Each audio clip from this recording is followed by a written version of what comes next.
Can you tell them good luck, Doug? What a shock. What a shock that they got there. Let me guess, the games were played at Francis Park. With what? St. Gabe's officials. Boy, get some home cooking down there. St. Gabe's is in the finals and everything. You don't even have to tell them good luck. They're going to get there. You guys ought to start covering grade school stuff. Can you imagine that? We've tried that. Oh, did you really? Once in a blue moon, we'd go out and do a Little League story where we heard somebody's, hitting 900 this year. And you can't get out of the car in the parking lot. And 5 other parents. My son's on field 5. He threw a no-hitter. We won our game last year and won a tournament in Cincinnati. These kids deserve coverage. These kids are 7. Leave me alone.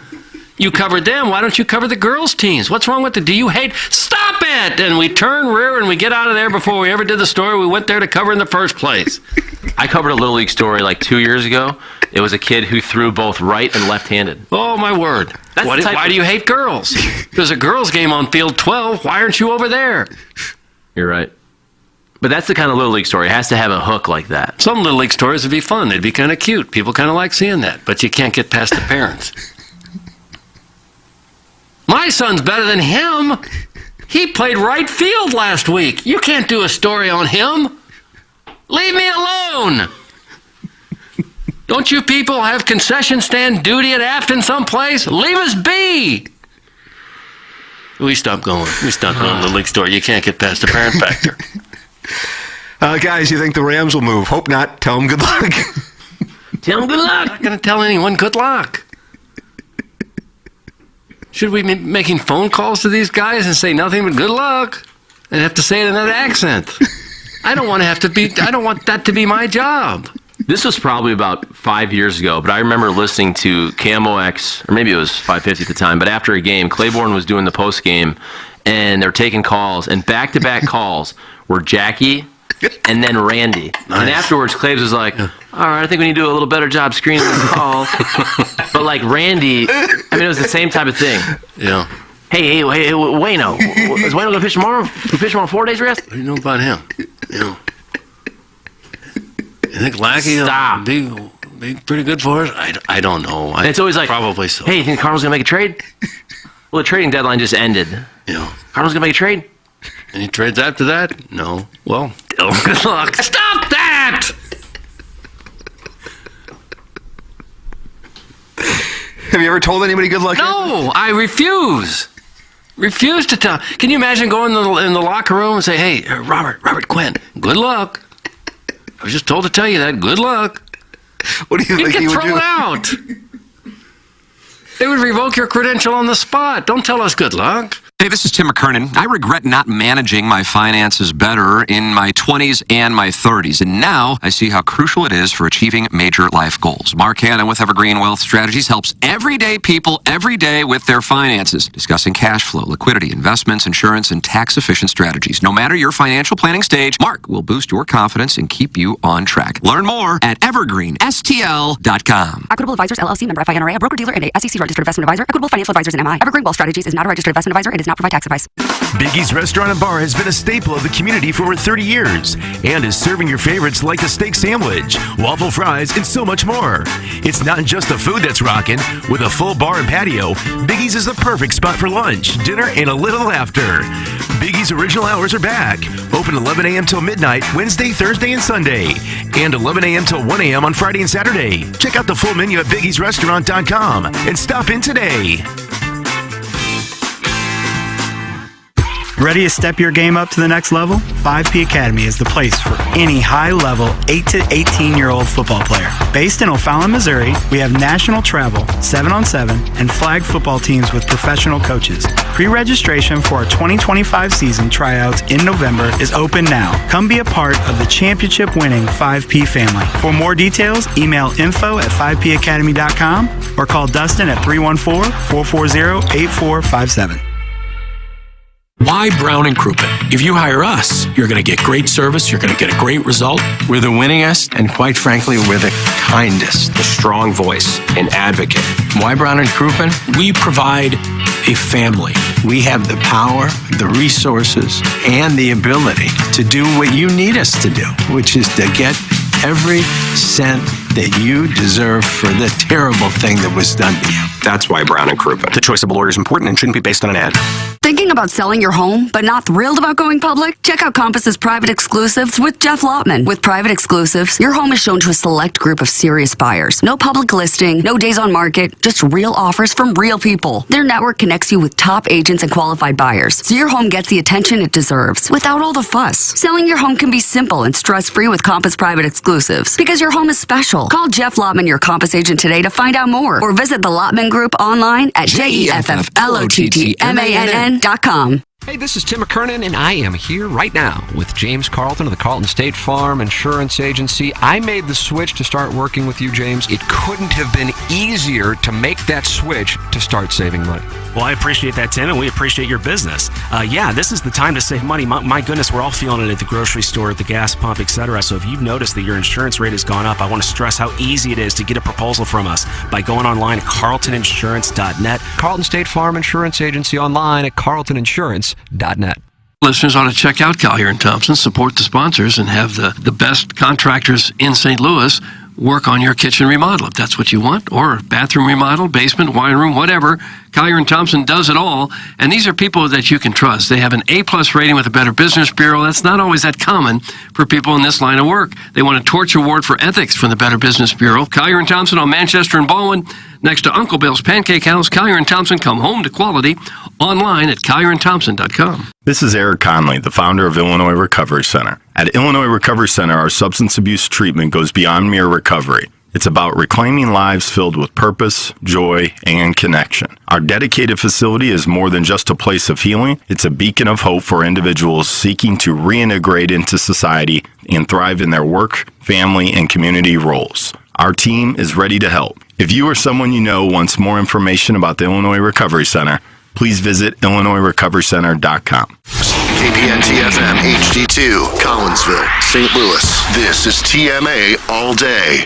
Rise and shine, St. Louis. It's the Brown and Crouppen Morning After on KPN-TFM HD2, Collinsville, St. Louis. At the Morning After STL on YouTube and on TMASTL.com with Tim McKernan, Doug Vaughn, Iggy Strode, and Action Jackson. 7:07 in St. Louis. You're listening to TMA. It's presented to you by Brown and Crouppen. Welcome to the Munganess. St. Louis Acura, Munganess, Burkhardt, Alton, Toyota. 7 o'clock hour. Get involved on the Collier & Thompson phone lines. 636-9004 TMA. Text in to the Schaefer Door Company. Text inbox 314-881-TMA5. And email in for our Design, Air, Heating, and Cooling email of the day. They are already waiting for us in the YouTube chat, Doug. And John Score says, Morning, boys. Jackson, I'm expecting a public apology to John Mellencamp and his millions of fans. And I know you wanted to start the show off with your public apology. So, Doug, if you don't mind, let's clear the way. If you would, please. I'd like to apologize. Yes. To absolutely nobody. Oh, come on. My What'd you do to goodness. this gentleman? I was just a little confused why he's the guest picker on College Game Day when it's coming to Bloomington next week. He's from Indiana. I'm aware he lives in Bloomington. He's a big Indiana guy. Totally get it. I would just think that you would want to get somebody that all demographics could rally around and get fired up for. This is Jackson's way of saying he's too old. Right. This is exactly what you ageist. It's not about ageist. It's not about being too old. It's about a lack of relevancy. I just don't think there's plenty of old people who are extremely relevant. I just don't think John Mellencamp is one of them. He was a big star for many years. Little pink houses for you and me. But when I'm saying he's no longer relevant, like it doesn't Mozart was a big star too. Once you're no longer relevant, you're no longer relevant. You want Lee Corso out? You want Terry Bradshaw out? All of these people are more relevant to me, honestly, than John Mellencamp. Well, they're more relevant than when it comes to football. I kind of agree with Jackson. You got a younger demographic that, John Mellencamp has never really been associated with football in any way. Well, who do you want instead? Well, Henshin. I would love Brian Henshin. Yeah, that's a good call right there. Job. He would do a nice job. I think the Colts might be on the road. Are the Colts on the road this week? I don't know where they are. Well, he doesn't go, so. And I'm operating with an incomplete picture because I don't know who they asked, what the process of asking is like. Maybe he wasn't their first pick, so I could be very much in the wrong here, and this is unfair. I just think if you had your druthers, I don't know if John Mellencamp would be your first overall pick. He did just have a statue unveiled of him in Indiana, so maybe that's... So maybe maybe they really, really love him in Bloomington. Like he's from Seymour, Indiana? Is I that don't right? know where he's from or where the Colts play. For every age, everyone loves John Mellencamp. He's just like, that's their guy. And if that's the case, I'll put a sock in it. What about if they put Larry Bird up there? Oh. He did go to Indiana for a little bit. Before becoming a Sycamore? Yeah, he clashed with Bobby Knight. Yeah, Benson, too. He was born in Indiana, actually, wasn't he? Yeah, French Lick, the hick from. And so, yeah, Joe Buck is who I originally thought of. Indiana grad, works the network. They're playing in Pittsburgh for Monday Night Football. He could be in that area. Yeah. He might already be going to the game. But I don't know if they asked him and he didn't want to, or that's not part of the process. I don't know. Eric in the Central West End says Libby Jack would rather college game day pick some WNBA player. Yeah, probably so. Caitlin Clark. Caitlin Clark, how about that? Yeah. But she's still super Iowa to me, and I feel like it would be kind of Super Iowa. Well, it's a conference That's opponent. a good nickname for her. Super Iowa.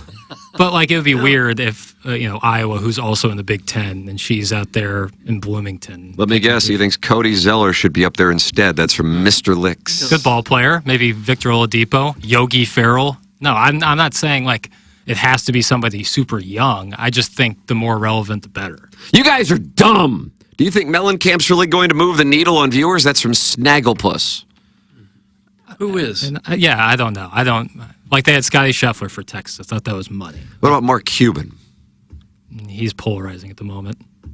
I think. Oh, is that right? I would get ESPN not wanting to do that at this very moment. Yeah. He's very on Front Street right now with the No, election. you like that on Front Street? No, I had I a feeling you don't care didn't. for that. I liked it, but I had a feeling you wouldn't like He's it. on Front Street.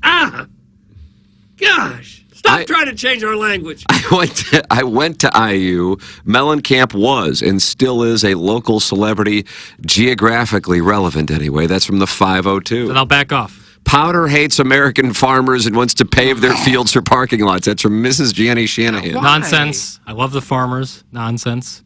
I'll step down if IU grad saying that he's still very relevant. People love him there. Totally get it. I will step down. Now, you know who we claim as our own? Jenna Fisher, but she's actually born in Indiana. How about Jenna Fisher? Well, I don't think so. But like if they had it at Missouri and they had Sheryl Crow, would you say, oh no, she's too old? No, so Sorry. that's what Tim and I were talking about a little bit yesterday on Bloom Party. Is like if it was Mizzou, like someone like Sheryl Crow. Like I think even Mizzou students right now, I don't know if they would even recognize some of her music or know she went to Mizzou. Even though she is a proud alum. Kappa Alpha Theta, Doug? Is that right? I She's don't Kappa know. Alpha Theta. You gotta know your sororities. But they're broadcasting to the nation, not just the Mizzou students. Hence kind of my point. No, it's the opposite of your point. No, it's not. You're saying you should appeal to the Mizzou students. If she's not as relevant to younger Mizzou students, a school she went to, why would she be more relevant to people all across the country? Well, she's far more relevant to the people across the country because she's a big star around the country. Okay. To people older than the 19-year-old, 20-year-olds at Mizzou. Okay. They have a poll on the Indianapolis Star. Brian Henshin's paper. Probably Brian Henshin's Gallup poll. I doubt he Brian Henshin's a member of the Gallup family, correct? Yeah. He's not. The Indianapolis Henshin. Doug, would you like to take a guess as to who the voters are picking? 2,336 votes so far at IndyStar.com. What are the choices? Well, we've discussed these people, and the top, let's see, 3 of the top 4 vote getters have been discussed on this program. Okay, I'd say number 1, Larry Bird. No, I'm sorry. He was not. He has not received a vote. No. Caitlin Clark. Super has Iowa. not received a vote. Wow. Super Iowa. John Mellencamp. In third place with 16.74% of the votes. Okay. Initials on number 1, please. MC. Mickey Carroll. That's correct. Girl Next Door Judge and Wizard of Oz star. Mike Casey. Nope. They don't like him there. Merle Cooperman. He was number 1. Was that Terry Weigel's husband, Merle? Merle, yeah. And Rest in peace. That's such a funny name. Second letter, first name. A. Matthew Caracas? Matthew Caracas. No. Matthew Caracas. Mark Cuban. Yes! Oh. He's got a third of the votes. John Mellencamp's in third place. Joe Buck is in fourth place with 10% of the votes. In second place, and I think I might take this as the play if I had to bet. Initials, please. It's between Joe Buck and this gentleman, and I didn't realize he went to Indiana. I thought he went to Nebraska. Kyle Schwarber. Oh. I thought he went to Nebraska for some reason, but he led Indiana's. Didn't you? I guess Indiana. I mean, obviously they would know. He is mentioned. So Mark Cuban with 1/3 of the vote, Kyle Schwarber with 25% of the vote, Mellencamp with 16% of the vote, Joe Buck with 10% of the vote, then Sage Steele with 8% of the vote. ESPN. Okay. She's not with ESPN anymore. I believe so. She got kicked out, I think. She got kicked out. She fired or kicked out. Well, it's kind of the same thing. Yeah. I liked her. I don't see a detail on her. She filed a lawsuit against ESPN in 2022, so that's probably not. What was the litigation based on, Chairman? Alleging that the network had retaliated against her in the months following her suspension. She was suspended in 2021. What, for sending in a vile text? For a remark she made on Jay Cutler's podcast about COVID vaccine mandates. And she was suspended for saying she didn't like vaccines? Also, women who dress in a way she feels is provocative. But she issued an apology. For saying... And then try to get some money. Yeah. She apologized for saying that people shouldn't get vaccines or they should be careful getting vaccines, or what was it? What would she have to apologize for? She also said that women who dress in a way she feels is provocative, she was critical of that, and Barack Obama calling himself black, even though, like Steele, he has a white mother. Okay. But she now... I don't know what she does now. She's going to be on game day now. Cuban, Schwarber, Mellencamp, Buck, Steele. Now, I know Joe was planning on going to the Michigan game, but Jackson and I were looking up the Monday Night Football schedule, a little bit of show prep. Mm-hmm. And he is going to be calling a game in Pittsburgh next week. Doug, that is a very brief traverse. Do you mind that? Traverse. I don't care for it. You can go to the game in Bloomington, watch the Hoosiers take on the Huskies, and then head on over to Pittsburgh and probably be there within an hour. When do you think? An hour flight, Indianapolis to Pittsburgh? I just haven't mapped it out. Hour and 15 max. Okay. Yeah. Kevin Klein, the pride of Priory, like Buck Swope. He's an Indiana guy. I didn't know that. He's listed. Yeah, I don't think he would move the needle at all. Like, I think... I guess you hate Academy Awards. Yeah, and St. Louis. Mm-hmm. Yeah, I just don't know. Like, my generation, I don't think has a big relationship with Kevin Klein. No. Clip that off. Well, Gosh. Who's the oldest person they've ever had on game day? Look that up, Doug. Probably Lee Corso. Lee Corso. I mean, as a guest, not as a You're panelist. crowdsourcing now, bro. We have ice hockey, cute puppies, and John Mellencamp on the Mount Rushmore of Jackson hate, anxiously awaiting the final entry. Yeah. Is that fair? That's your Mount Rushmore? I don't hate cute puppies. I just don't want a dog. Nor You do hate hockey? Nor do I really want to be around it. I just don't want to watch it, like, ever. A cuddly little faithful dog. You wouldn't want anything to do with that. Not for me. Says a lot about a gentleman's character. Yep. Sage Steele was fired for not being woke. Par for the course for the loser ESPN and Disney. That's Eric in the Central West End. Might be Terry Saban. Miss Terry might be the oldest guest picker on college. Really? I can't don't. imagine. There's no like official. Like this is not like a back of the baseball card stat. But I'm just going through some like former guest pickers, and Miss Terry might be up there. Boy, they're not happy, Doug. Who cares? I don't know. I don't. Well, let's get them ready then for the Blues and wins per game tonight. Okay. Wow. Wins per game on a mission to go 82-0 this year. They have 5 wins per game. Or 1. They're at 1. 1 wins per game. Yeah, the max. Yeah. Uh-huh. Yeah. Well, there'll be a snootful for our note. Would wins per game be the same thing as winning percentage? Like the exact same thing? I don't even know if there's such thing as wins per game. No.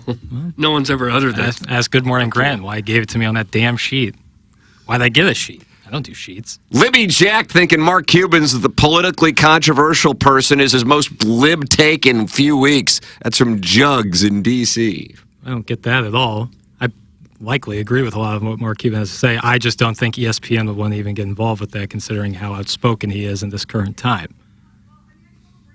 There's a ruckus out in the hallway, Doug. What's going on out there? Chairman, what do you see?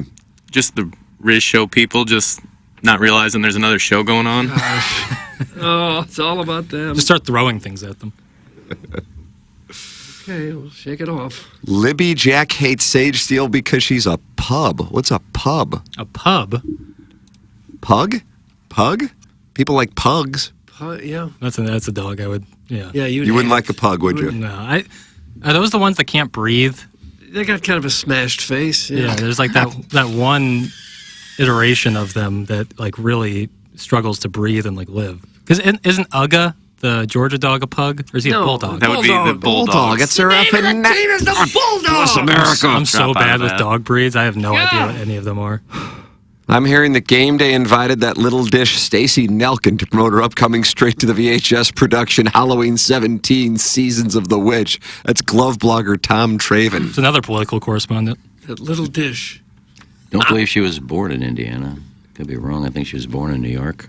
Is Mark Cuban out of money? Why would he sell the Mavericks? I don't think he's out of money. To get another billion or two. I think he bought them for like $200 million and probably sold his interest for a B or two. Yeah, I just thought And that he was, still gets to run it. Yeah. He sold just- it, but he's still like the president or yeah, I something. just thought that was his thing. It was. It's still his That was thing. his baby. I don't know why he's selling. Jackson's spot on. Cuban's overexposed with his goofy beef with Elon. He'd be a real eye roll. Doug, tickle my tush. Check that. Shove it in. Oh, no. Gosh, Right at the end. went off the rail right there. Scissor me timbers. Yeah, I just don't think. I think they would rather just not if they had the choice. All living creatures can breathe, Jackson. Do some show prep. Some Shooter McGavin. Wow. Okay. I believe I said struggled to breathe. Holy crap, did Pale just ask if the Georgia Bulldog is a pug? Defund Ledoux. Jugs in D.C. wants Ledoux defunded? Yeah. Dude, no the more pug and that Uga Bulldog don't look that dissimilar. No Aren't more- all these dogs just like created and breeded like haphazardly? Like you sleep with that. We got this dog. No, it's not No, it can't haphazard. breathe. They breed them. Purebred dogs are bred with other purebreds. You are right, though, Jackson. Both of those breeds struggle to breathe a little bit. Yeah. Okay. Big win. I mean, a pug and Uga the Bulldog do not look that dissimilar. No, but they're still two different breeds. Okay. Well, I've never owned a dog. And most dogs with a short snout have breathing difficulties. Yeah, it's not a natural thing. I think those dogs were bred that And way. a Labradoodle. Who do you think's top? Who's the top? The Labrador or the Poodle? Yeah, because the Labrador is pretty big. Poodle's kind of small. Standard Poodles are big. Standard Poodles are almost as big as Labradors. Yeah, I guess you're right. Well, this is an important topic. I was just curious, when you have the Labradoodle puppy, who has the puppy? Who had the mother? The female would have the yeah, puppy. but would it be a female Labrador or a female poodle? It could probably would it go come either- out looking the same? Could probably go either way. Okay, that's about enough. How about the WNBA commissioner wearing a New York Skyline dress for the WNBA championship game? Optics not great. Related, I struggle to breathe when Doug sits on my face. Hey. Hashtag free perk. Hashtag Georgia pugs. Hashtag roll pugs. It's not the size of the dog in the fight. It's the size of the dog. Is the size of the dog in the fight. No, same thing. Who had the first puppy? That's a Manupal eligible. Well, I thought it was a legitimate question. Which one? Which question? Who has the which is the female? Is it a poodle or is it the Labrador? I don't know if that's a sign. Or does it matter? Yeah, I think it's dynamic in that way. I guess you could look it up. I really don't care. I just thought about it. No. By this logic, couldn't we call listeners pugs too? Because they definitely have trouble breathing. That's from Ray King. He's very critical of the weights of the listeners. Spread the love, dog. Yeah. Yeah, dogs and canines do better if they have the longer nose. Pale eats his steaks well done. Add that to the list. I'll gape him and serve him beef tartare from Olive and Oak. Medium. I like my steaks medium. Nothing bugs me any more than the steak elitist. Yeah. That if you don't eat it rare, you're stupid. Yeah. Why is it any of your business how I want to eat a steak? Yeah, And why would you care in the slightest? My life goals are to avoid botulism. Yeah. So medium guarantees that. Yeah. How about E. coli? All of it. You high on that? Salmonella. Yeah. All of it. I don't want any part of it. Okay. I had what must have been a rare steak 2-3 weeks ago. From It where, was- bro? I'd rather not say. Uh-oh. It was the worst piece of meat I've ever. I had to keep. wow. I had to keep looking at it to make sure I was eating the meat. I said, "That's That's the worst tasting thing I've ever had in my life. So did it look bad on the outside when you started to cut into it? It was wet pink. Yeah, it was really. No, who stole wet pink? We found it. It was the worst piece of meat I'd ever had in my life. Why'd you send it back? I didn't. If you don't eat I rare know, meat, I don't it like to comes- send it. I went to a place a couple months ago and it was bloody red. Yeah. And I said to my wife, I said, I think I might be getting botulism. Yeah. E. coli, and what was the other one? Shrubs. Salmonella and shrubs. You can end up getting tummy shrubs. I literally had to keep looking at it to make sure I was eating what I thought I was eating. I said, this is a steak, right? It didn't even taste like a steak. Like, was it like just the flavor or the cook was the problem? Do you think like the actual piece of meat was the real issue?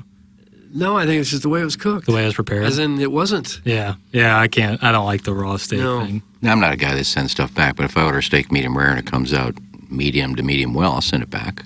I say, this isn't medium rare. If you think it's medium rare, fine, But then, like, I feel like if it comes out too rare, they can throw it back on for a second. It'll be out quickly. If they go over, you're gonna have to wait for a whole nother steak. That's fine. Yeah. Well, they didn't cook this one but about 10 seconds.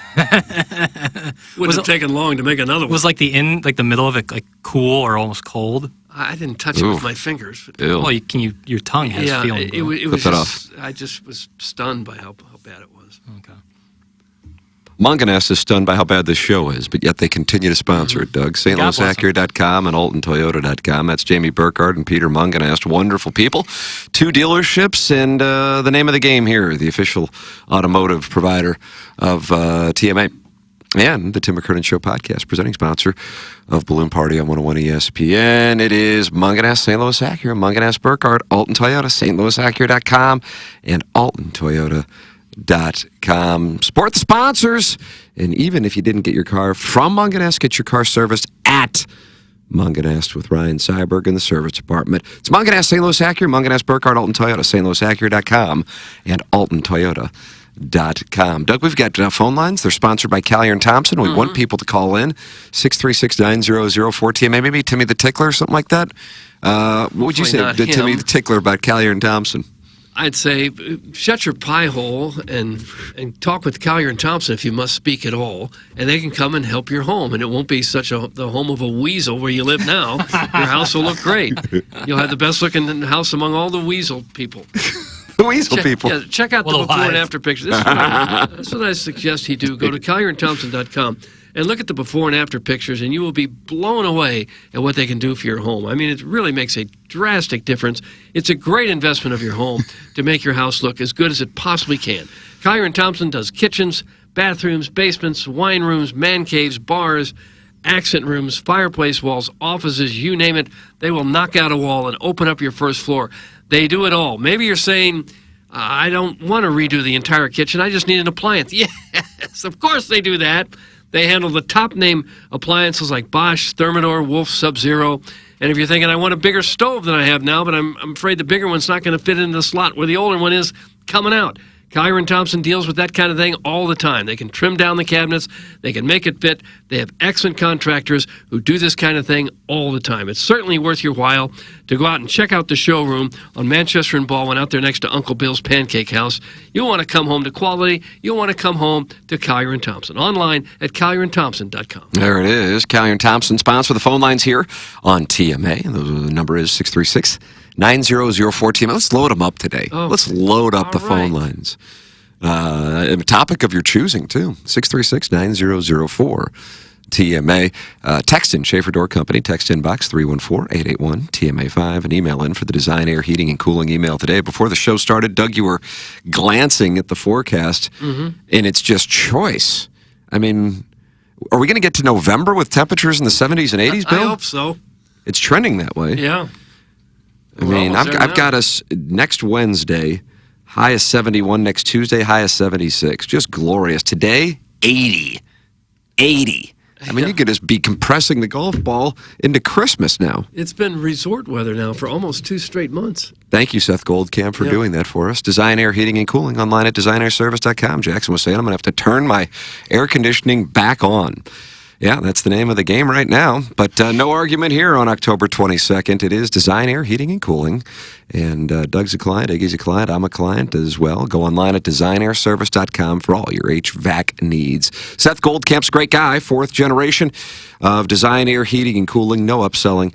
And he is the sponsor of our email of the day and the Tim McKernan Show podcast and TMA. It's Design Air Heating and Cooling online at designairservice.com. Don't forget, TMA brings you the third annual TMA Trivia Night on Friday, November 15th at St. Gabriel's. It'll get underway at 7:30 p.m., and you can purchase single tickets at tmastl.com, but you can also get a whole table of 8 or anything in between. Tickets are $50, and that includes all your food from heavy smoke barbecue, plus beer, canned cocktails, and seltzers from Show Me Beverage while supplies last. You can bring your own food and drink and participate in the third annual TMA Trivia Night taking place on Friday, November 15th at St. Gabriel's. And then the next day, Doug, Missouri, one-loss Missouri, will be traveling to South Carolina for the game that will determine whether or not they're in the SEC championship game against Georgia. Is that the way that this is probably going to go? I think that's right. And that's a day game? I think that's right. Is that I don't know the times, Tim. Gotta do show prep. Okay. So, yeah, Design Air Heating and Cooling, TMA Trivia, Munganast, and Collier and Thompson. All the greats. Here's Gabe taking a phone call and it perhaps being a TMA listener. Well, let's hear. Almost missed that before I get done. My wife's father and I celebrated today by pouring Yingling all over each other's bare chests. We ended up kissing. It was a magical moment. MIZ. Hey, I've always said, as long as if you give a super chat, your comment's getting on the show. Yep. That was the comment. Our listener paid $10 to make Gabe read that he and his father-in-law poured Yingling all over each other's chests. Bare chest. Yeah, apologize. And he got $10 for that? Gabe did. Gabe pocketed $10 for reading that. That was from Esteban Yan. That's an interesting business model. But I can't say that I blame him. He'll get lunch out of that. $10 to read a comment for 5 seconds. Maybe someone's wife's kissing them. Who cares? I'm just upset that we've trashed his show. It started out as a legitimate post-game show, just trying to fill an unmet need. Probably re-roofed his house with super chats, deep dotem super chats, talking about urinals in Colombia. And this is what our people have done to him. Yep.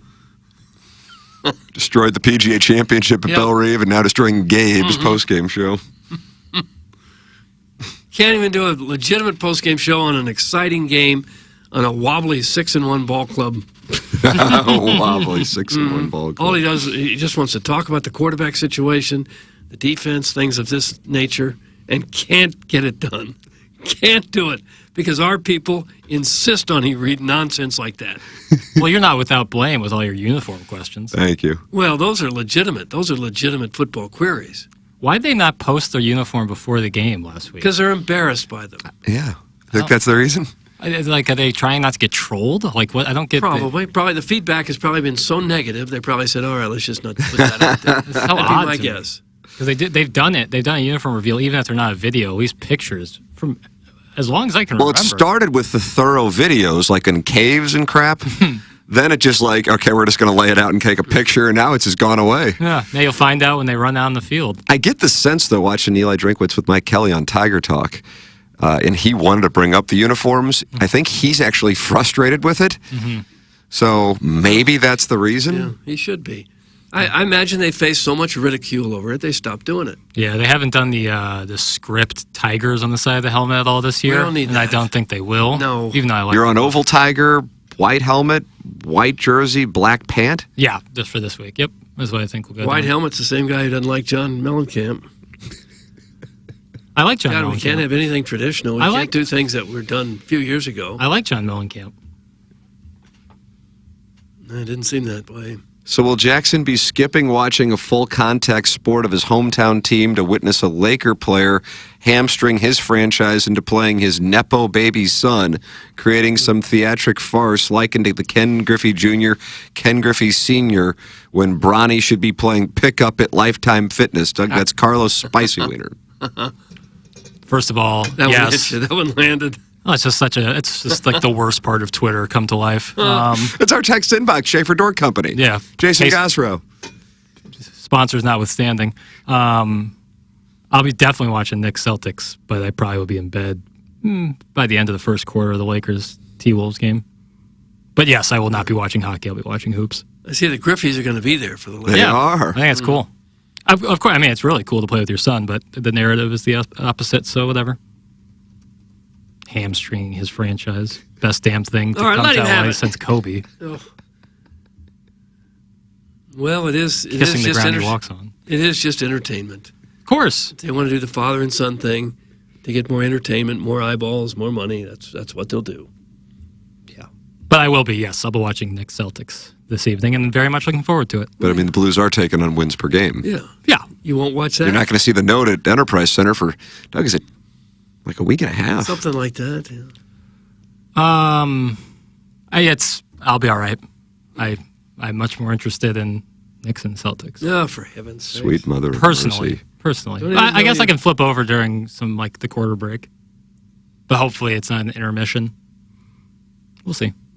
You have a Blues jersey? Do you even own a Blues jersey? I do not. Oh. I don't. I guess I have a Cardinal jersey giveaway, but I haven't bought. You know, jerseys are really expensive. Yeah, I know. Like $160 for Yeah, a jersey. sure. Is that right, really? I bet. Some A are more hockey than sweater. that. I bet a hockey sweater is $150 at least. At the Blues game the other night, I think they were $189. I mean, how am I supposed to justify a $200 sweater? Because you love your hometown team, I love my hometown, but not the team. not the sport. Love the team. Great for the city. Well, it's too late. Former fan page moderator Neil Allen Craig Paquette texting in the following: Jackson brings shame to the moderator crown with his milquetoast basketball versus hockey takes. That's tough to see a former. It's kind of been like former presidents, you know, Sniping at each other. Yeah, now you got two fan page moderators going at each other, and I hate to see it. I'm not going at anybody. I don't bring shame to anybody. I bring pride to my community, my family. Everyone loves me. Morning, boys. I leave for good old Hottie Toddy this Thursday to catch the OU game. My game plan is to run into Licks and have him show me the frat he was in and have him tell me the story about him having to eat the soggy biscuit as a freshman. Should be fun. Thanks. It's from Little Beer Cats. Little Beer Cats is heading down to Oxford, Mississippi for Hottie Toddy against Boomer Sooner. I doubt that. You don't think he is? No. Do people in Mississippi pronounce it Mississippi? Is that really a thing? Do people in Miami still pronounce it Miami? Some of the old timers do. Yeah. Really old time. I don't know that the old timers do now, but they did when I was down there. I mean, all the people in Louisville say Louisville. I know. So I would assume, yeah. I saw one lady, I was watching a documentary, I Am a Killer, and it was about some murder from Mississippi, and they were interviewing her friends. One lady did say that, everybody think we're rednecks down here in Mississippi. We're not. We're just good down-home folk. So she said Mississippi. Mississippi. Yeah, I think it's like a Missouri thing. Like some pockets probably say that. Others. Just an accent thing. Yeah. In New York, they still, a lot of people say New York, right? What is Yeah. it? Oh, yeah. Water. Guys, Buck Swope broke Jackson yesterday during the email of the day. So long, sweet prince. Dark roads ahead. That's from glove blogger Tom Traven. There's nothing more than these people want to see than me go absolutely bananas. Well, that job has broken other people before you. Like they want to see the string in my brain break, and I just let rip. Sometimes I'll be sitting in here working and TMA all day is on. And maybe it's a Swope's Picks. The Plowhawks, is that a Swope's The Picks? Rise of the Plowboy. The Rise of the Plowhawk, okay. One of my favorite segments. Yeah, and I'll hear Darren's first appearance on the program. Huh. And I hear a sweet, innocent, special spirit. And by the time he exited, just like Gangster Pete, he was a broken man, aging like Barack Obama between 2009 and 2017. Plowsy called me the other day and asked me to be the officiant at his wedding. Really? Are you going to celebrate the wedding? That's awesome. Are you going to do that? Sure, I'll do Oh, that. nice. Hell yeah. I have to take some internet course. Yeah, get ordained. Yeah. Yeah, but I think it's like half an hour, I think. That's what he said. Yeah. How great is that? You might be surprised here. I'm not an ordained You are minister. not an ordained No. minister. That's pretty awesome, though. Yeah. Yeah, that's fun. This is a sweet thing for the Plowhawk to ask. Hey guys, Jackson really did crack 30 days ago. Eric from the Central West End did it. That chair will do it to you. Godspeed. That's from the Kansas City Gray Sexual. What did Eric from the Central West End do to you? I promise you I'm fine. I promise you that I've heard it all. I'll be all right. I've seen worse. Yeah, I don't know. I'm all right. You're not broken yet. No, No, not yet. Could you foresee it happening sometime? Someone land a jab so powerful that you just can't get back up off the canvas? I think we all have our limits, you know? Mm-hmm. But I think as the days go on, my limit gets further and further. Mhm. So I'll be all right. Yeah. Practice patience. $100 says that Nepo Bronny is either cut or traded within 6 months of LeBron retiring. This is nothing more than a ticket sale grab novelty play for a bad team, much like the Cardinals having a Matt Adams retirement ceremony. Do we have a wager, pal? That's from the 573. No, but I'll wager because he's on a two-way deal that when he goes to the G League, as the two-way deal works, there will be a lot of take Smiths and grifters saying, told you so, la, la, la, even though that's in his contract. So, no, you're not super wrong. The Lakers are not good, but... How good a player is Bronny? I think he will end up being a pretty solid player. I just don't And think you he's can there watch him yet. play at Lifetime Fitness? No, you can watch him play at Crypto.com Arena. Didn't he have, I think he had 18 his last game. Yeah, 17. They got beat by, I think, 55 by Golden State, but preseason. But I think he'll end up being pretty good. I mean, not everybody develops really quick. I mean, Russell Westbrook. How old is he? He didn't play 4 years. No, he just played 1 year. So he's only like 19 Yeah. or 20. You should look at like Russell Westbrook's freshman year numbers at UCLA. Like, How many people in St. Louis is going to be watching the NBA over the Blues tonight? I'll set the over-under at 3. Some Harrison's brother master. I'll take the over, but that shtick's really good still. Oh, gosh. Really resonating with the people. I'll take the over on 3, but I think more people will be watching the Blues, and I don't blame them. Hockey's for Destin-loving pores. I'm Team Jackson. That's the Hunchback of Vaughan Castle. I don't hate hockey. I choose not to watch it, and that really bothers some people. And how come if you like Destin, you're a Hoosier? Yeah, I disagree with that too. It's a wonderful place. I disagree with that too. I like Destin. A lot of bike riding. I like a place where you can ride some bikes. Do you? Yeah. Yeah. MD 2020 liked the new Who's Grifting segment and says, I wish there was a Who's Grifting segment every day. It wouldn't be. It would not. It would be like, so what'd your grandma think? Yeah, it's better. It's better once a week or when something's really good, because it can get overexposure.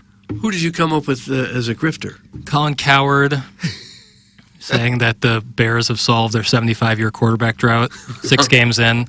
Some TikTok grifter who said after Bronny's first 3 preseason game, it's utterly evident that he's not ready to play in the NBA. Now, how is that grifting?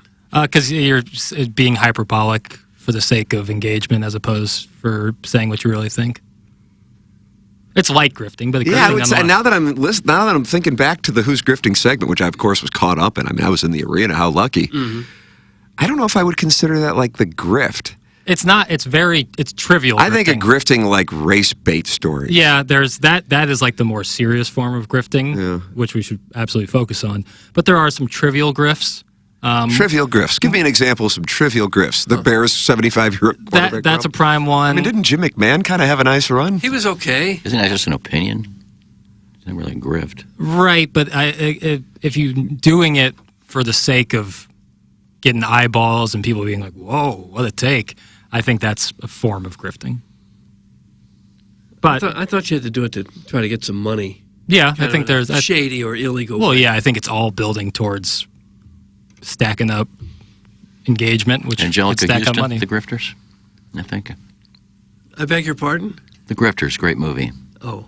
Angelica Houston, I think, was the mom. Oh. Okay. I didn't see that. Jackson, good or bad? Never seen it. John Cusack, good movie. I like John Cusack. Well, if it's grifting just to say the Bears finally have a quarterback, a lot of people are. Ooh, but that's not what he said. The best in 75 years is Yeah. what he said? Essentially saying like better than McMahon. Jackson, is Jamil Hill a grifter? Yeah. That's from Crystal City Clamhammer. Yes. Yeah, she may be the #1 grifter. Ooh, what's the power rankings of CT, grifters? Clay Travis. Oh, yeah. Doug, But yes, or do we have a Jamel. Mount Rushmore of grifters today here on TMA? I may not even understand the term if you're a grifter just for having an opinion on a quarterback.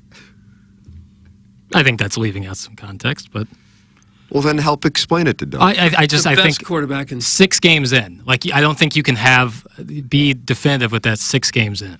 Especially Colin Coward, who has a history of like being so demonstrative in his takes way too early. Like I don't think like Derrick Henry won't work out in the NFL. Like, oh boy, look at that. Did he really say that? He's like, if I was a draft, the Funhouse does wonderful work. They just highlighted some. It's like when Mad Dog and Francesa said, like, the Yankees are really lucky they didn't get Ohtani. What? Yeah, that wouldn't have helped him at all. It's like maybe Skip Bayless would be a grifter because there's no way he can believe half the stuff he says. NFL scout Colin Cowherd revealed that he wouldn't touch Alabama running back Derrick Henry. Had him on my fantasy team last night, along with Baker Mayfield, and didn't even sniff a cash. It was a funky game. You needed some Justice Hill. Yeah, I played Likely instead of Andrews. That was a good choice. Well, some people like things, and some people don't like other things. I just hope you can rebound next week. Grifter equals anyone who hurts Jackson's woke worldview feelings. That's from the 636. That guy. It was the 636. You know the specific 636? Yeah. I see that. Yeah, there might be a history there. Now that that was good. That was a good read on your part. Because all I gave was an area code. Jackson makes 0 sense. It's from the 314. I'm not denying that. Like, I could see people not getting engagement farming is a similar. I think it's especially when it's trivial like that. Like, it actually might be more engagement farming. I just think grifting is a fun. Yeah, that's what the Kansas City Gray Sexual is saying. You have a fundamental misunderstanding of the word grift. You're describing a hot take, Smith. You're grifting the audience by selling us this snake oil. That's the Kansas City Gray Sexual. Well, I think now maybe we're both bastardizing the word a little. But I can understand. I don't disagree with that. Couldn't a grifter be like take gone bad? I think there's difference. Like, there's an account called like freezing cold takes that like people, and like some things I think are legitimate takes or opinions, but I just think there's some things out there where you're doing it solely for hyperbole. Okay, by the definition, Doug, is a grifter is a con artist, someone who swindles people out of money through fraud. Yeah, that's what I thought it was. Yeah, that's what the movie The Grifters is all about. These guys would just be on the grift, and they would just take people for their money by lying or swindling them, or like a snake oil salesman. Hey, I got this plot of land, only $40, and they go all around the country doing this, and until they get caught, then they get their ass beat by somebody. No. Morning, gentlemen. Got a little late today. I just turned you guys on. I heard enough. I'll talk to you tomorrow. It's from Mr. Bojangles, so he's saying hello and goodbye. Okay. It's kind of like Truman Show, isn't it? That's enough. He's out. What are we doing? John Jay's back with the ball club, and we're talking about grifting. It's from Mayor Don. Doug, there it is. Big acquisition.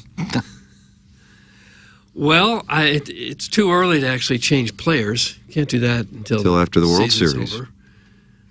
So, going to change some coaches. Who do you like better, Willie McGee or John Jay? Well, whoever is the best teacher. They didn't seem to do a lot of great work with Jordan out in right field, so maybe they get a better instructor. He'll make better strides in right field. I like how anytime a player like is clearly no longer going to be with the organization, they get labeled as a special advisor. Special advisory role. A lot of special projects being done. Like, is Yadi also a special advisor? Well, I'd love to know what really happened with that. Yeah, no doubt. I think he probably just blew him off. I think that probably actually is it, Yeah, if he I said, could bet. You paid me about $200 million. What do I need to come back here and coach for? I'm going to go to Puerto Rico and own some teams and coach a team or two and play around and live the life of my dreams. Yeah. Hard to blame him. Yeah, approved. What is he, like 40 and just enjoying? Something like that, yeah. God bless. Yeah. Well, so that's that topic pretty much wrapped up, the John Jay coaching. I guess, will he even have a spot as the first base coach if Stubby Clapp is there? Good evening, sports fans. Doug Vaughn here with your Sportscast. Our top story tonight, John Jay will be back tomorrow. Here's him getting a hit in 2012. That's just nice sportscasting. I think he's just taking McGee's spot as bench coach, isn't he? Yeah. I thought he was just Yes. taking over Willie's role. Yeah. I didn't think he was coaching suppose. first. No, he's just bench coach. You need Stubby Clapp out there for protection. Somebody's got to collect the elbow pass from the hitters who walk. Anyone know who the blonde smoke show is walking at Clayton and Bope? If she's listening, tell her what's up. That's from Dimitri Sokoloutou. That's one of the weirder texts. Doug, are you aware who that is? Clayton and Bope. That's a high rent district, that's for sure. Clayton and Bope. No, I might need a picture. Dimitri, you'll have to send a picture in. Simply Pibbles, you can send in your pictures. Who else sends in pictures of their wives? Todd Reesing, Ray Buzz, King. Ray King. I walked out of the QT yesterday in South County, going to my car with a soda. Guy looked like he was 35, 40 years old, looks at me and says, "Smoke show." I said, "Darn this show." What's wrong with that? I don't know. Yeah, nothing's It's just wrong not with what that. you expect to hear from another gentleman. It's hot, man. Right there at QT. Guys want to sleep with you. What do you say to that? I didn't really know what to say. Thanks for listening and get in your car. Saying, Well, it thanks, took you're me pretty by- cute too. It took me by surprise. It would be that would That's the really only throw word it he on its said. head as if you said you're pretty cute too, Right. and then raised your eyebrows. I'll have that ready next time. Yeah. Okay. I didn't have my ad lib ready. Yeah, you were taking it back. You just gotta get an Arnold Palmer, I bet. That's it. Yeah, that's all I wanted. And I will say, speaking of listeners who recognize you, I got an email the other day. I wasn't going to answer the email because I don't know what that does when you answer an email from somebody you don't know. I don't know if you have to open a link if they send you or if you just answer the email. But the guy said, Iggy, longtime listener, love the show. I just wanted to know if this was your real email. They gave it out on the air, and I can't believe they did that, but is this your real email? The Grill 111. So I wasn't about to answer him, but if you're listening, yes, that was my email, so you don't need to email me anymore. Huh. Probably harmless, but I'm not going to hit reply and send back, and I don't know if they can steal anything from that. Not when you can reply right on the air. Yeah, that's what I'm saying. I just tell them on the air it is We me. should all do that. If you are legitimate, yeah, it's me, but Might save us some carpal tunnel syndrome from typing so much. Ignore all if we emails. just replied all emails during the show. Oh, look at that! Look at this, look at that! Mm-hmm. I currently have 8,876 Oh, nice. Let's Let's start with one. Yeah, Okay. you can just tend to them all right here. Okay. I bet they're all like from restaurants that you signed up with. 12 cities, business triumphs. It's not an earthquake, it's worse. October 22. Homeland Security just issued a major warning. I don't know how to reply to this one. We're supposed to evacuate 12 cities over the next 24 hours. Okay. Join ARP and choose 2 gifts. I'm not going to do that. That's nice, though. Yeah. Yeah, I could go. This could be the 3-hour show almost every day. Doug reading his emails. that takes up space, man. Why don't you get rid of some of those? I don't know. I don't want to erase one that might be important. I And made the I don't want to mistake. read it either. I made a mistake yesterday because I think most phones have this, but you can just kind of select which ones you want to email, you want to delete. Sure. And I hit select all and hit delete for some reason, and every email I had is gone, Which should go into your trash. I guess, or my deleted file. I'll have to Right. look. I had a couple of Stacey Nelkin pictures in there I was saving. Oh, no. What kind of pictures? For safekeeping. A couple of topless ones. Huh? She emails you topless pictures? Well, she did way back in the day. Okay. And you kept them in your email. Like, was there something going on there? She came to town. What's it called when you? I think most Jewish people do this at some point in their life. Kibbutz. A kibbutz? Kibbutz. Yeah, it's like a Is that farm. it? Yeah. Place where they live. She brought her daughter down to St. Louis to go to a kibbutz somewhere in Missouri. So they flew into St. Louis, and then she drove her to the kibbutz.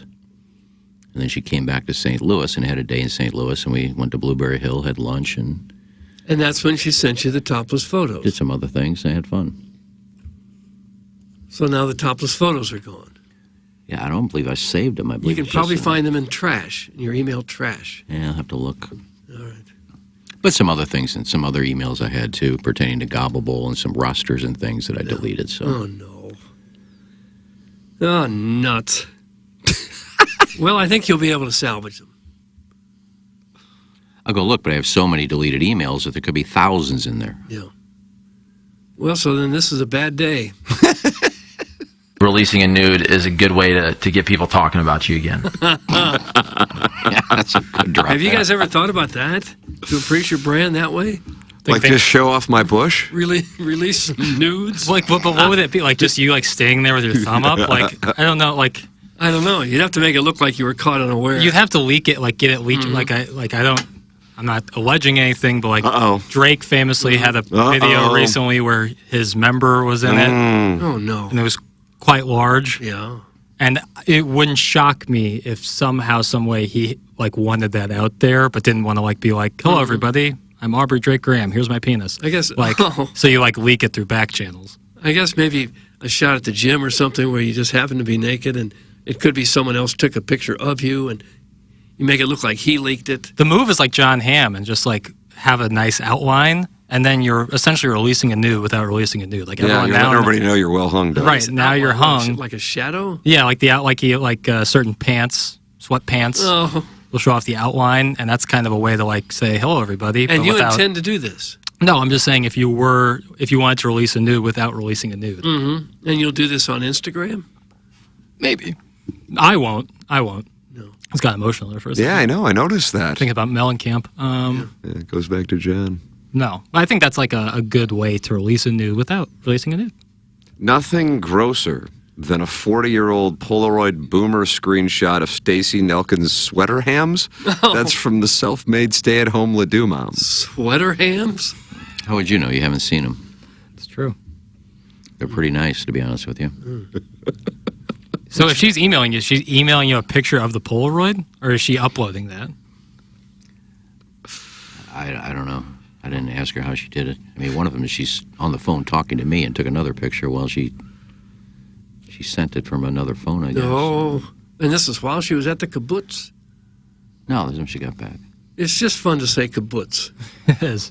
Worse than what's wacko is just sending a screenshot of his phone. He has 31,050 unread emails. Yeah. Jeez.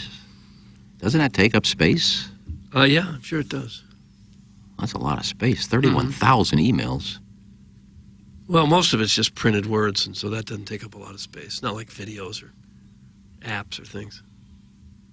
I guess in a way it is an app, but some of the big apps take up a ton of space on your phone. And I'm one of those guys that goes through my spam. You know, when you get your spam emails, a lot of people just hit delete all your spam, but they're not all spam.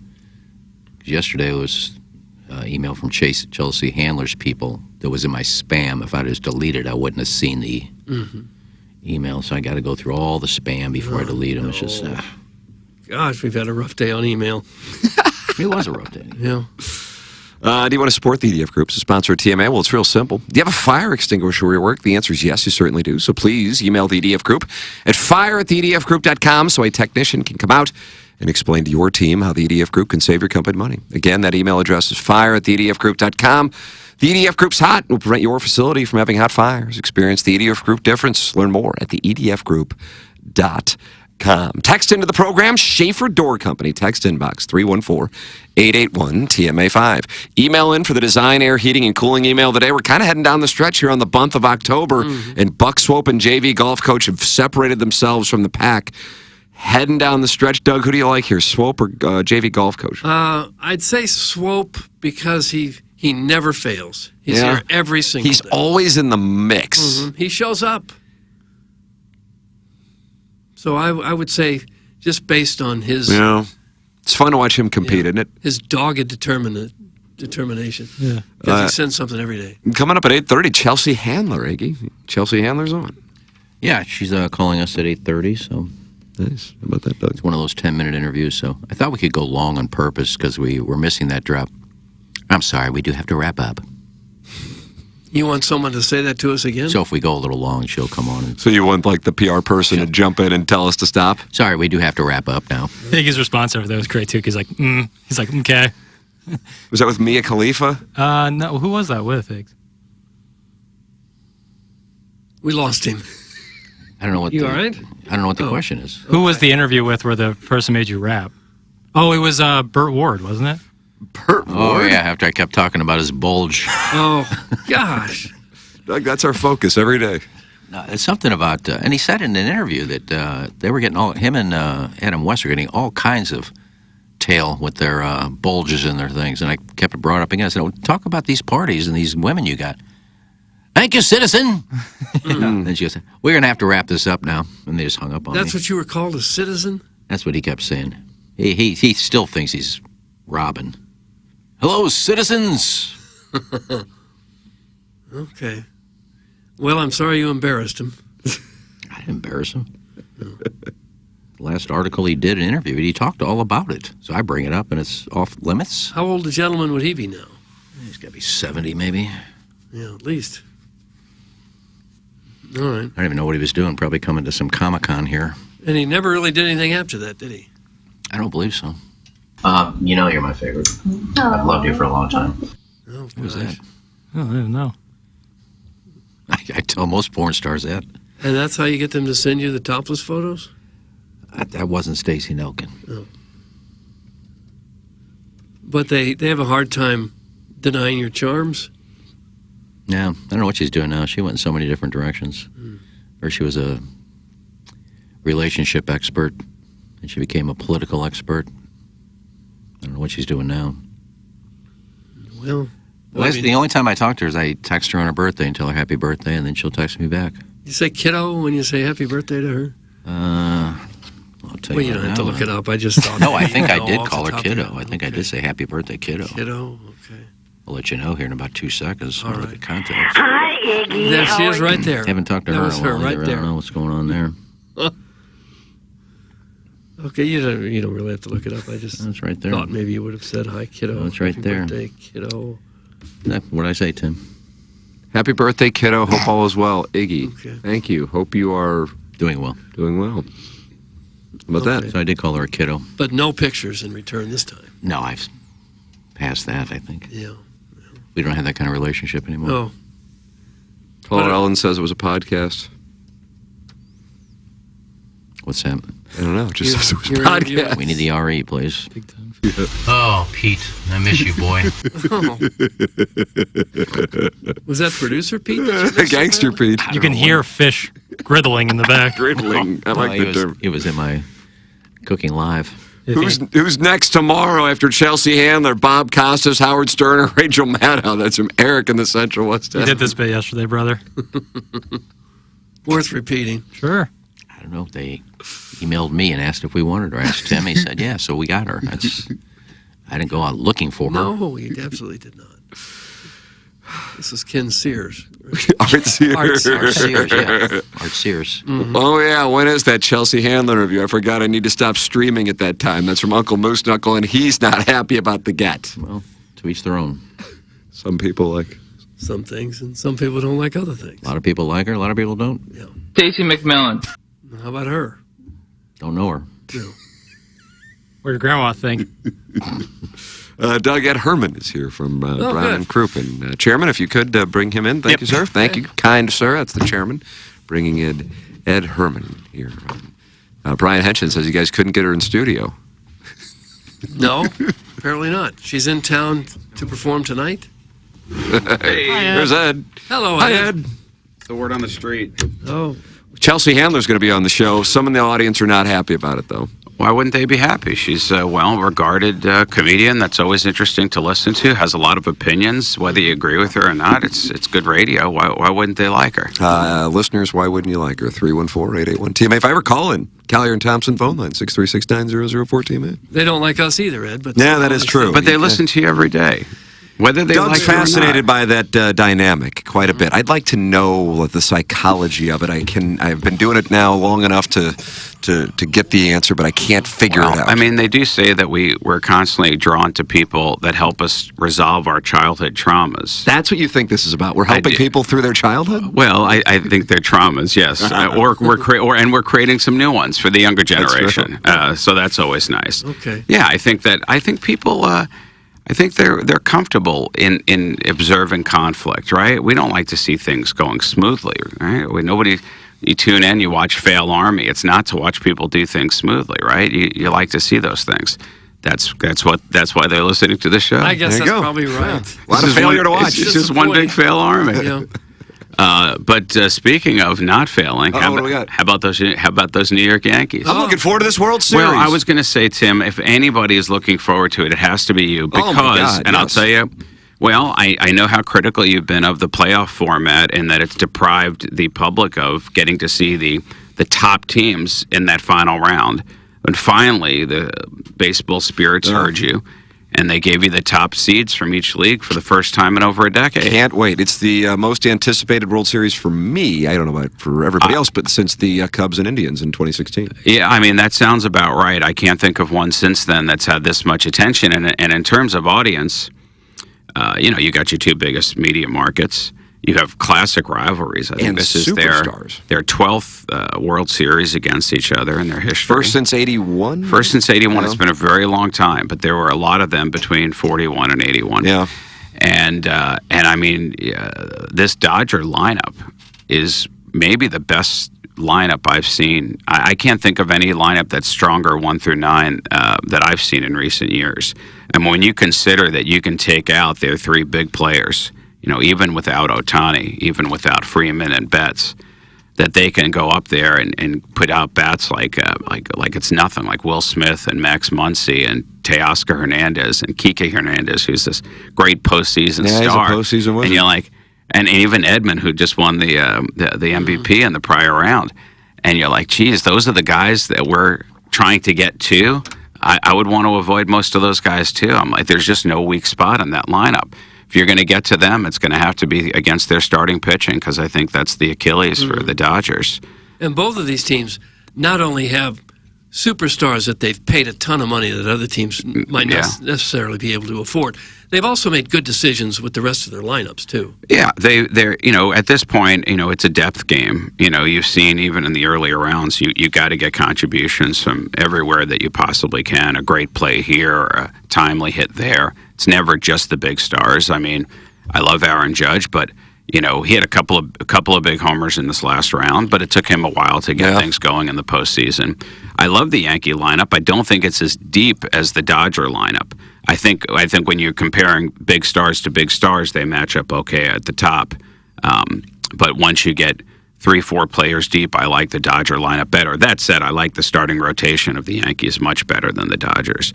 I think they have 4 guys who can legitimately go out there and give you 6 shutdown innings if they need to, certainly keep you competitive in the game.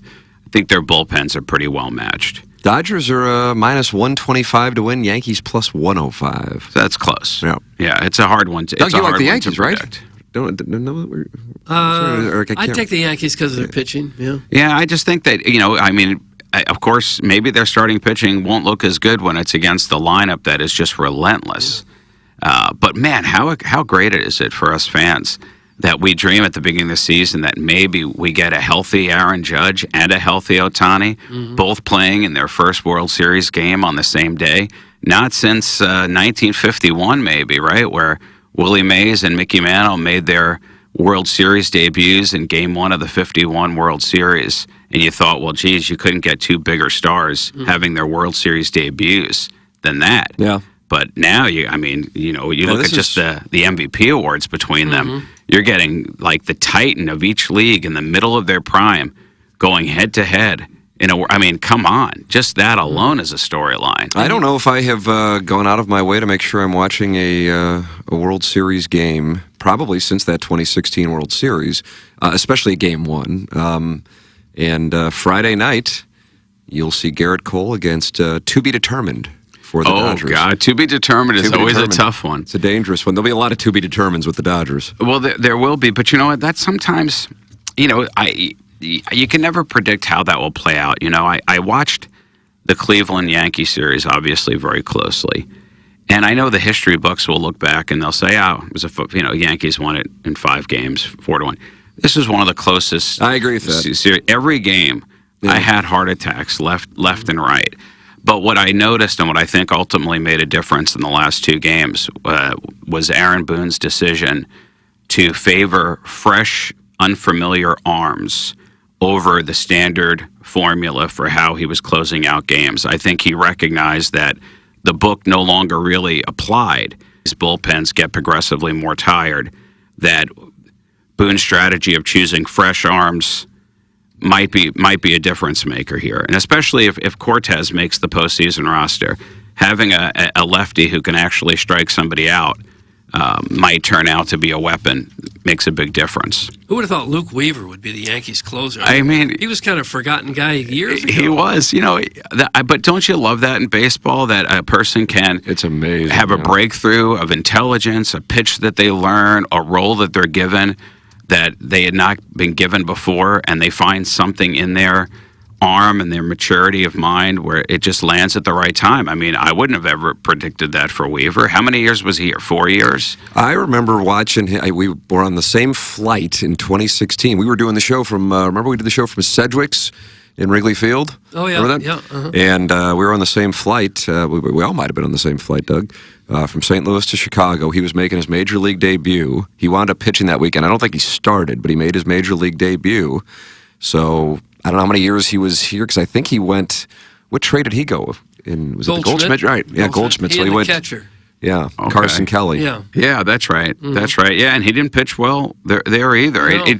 Honestly, he never had anything on his resume. This is out of nowhere. That would suggest that he was capable of this. Yet, I got to tell you, he's become very popular amongst the fans in New York because of his humor. All of these clips of him and Oh, is his that right? interviews have popped up on TikTok, and he's got a great dry sense of humor, real sarcastic, and the stuff that they've put out there of him, it plays well. You can kind of almost see that he might actually have enough cockiness to be a closer. I want to get a legal opinion on a story that I don't know if we've talked about yet, too much anyway, on TMA or Balloon Party, Jackson. But it was in the Business Journal on October 18th. Now, some of the television stations and Post-Dispatch are picking up on it. I would imagine you're familiar with it, Ed. But for those who are not, here is the story from the St. Louis Business Journal.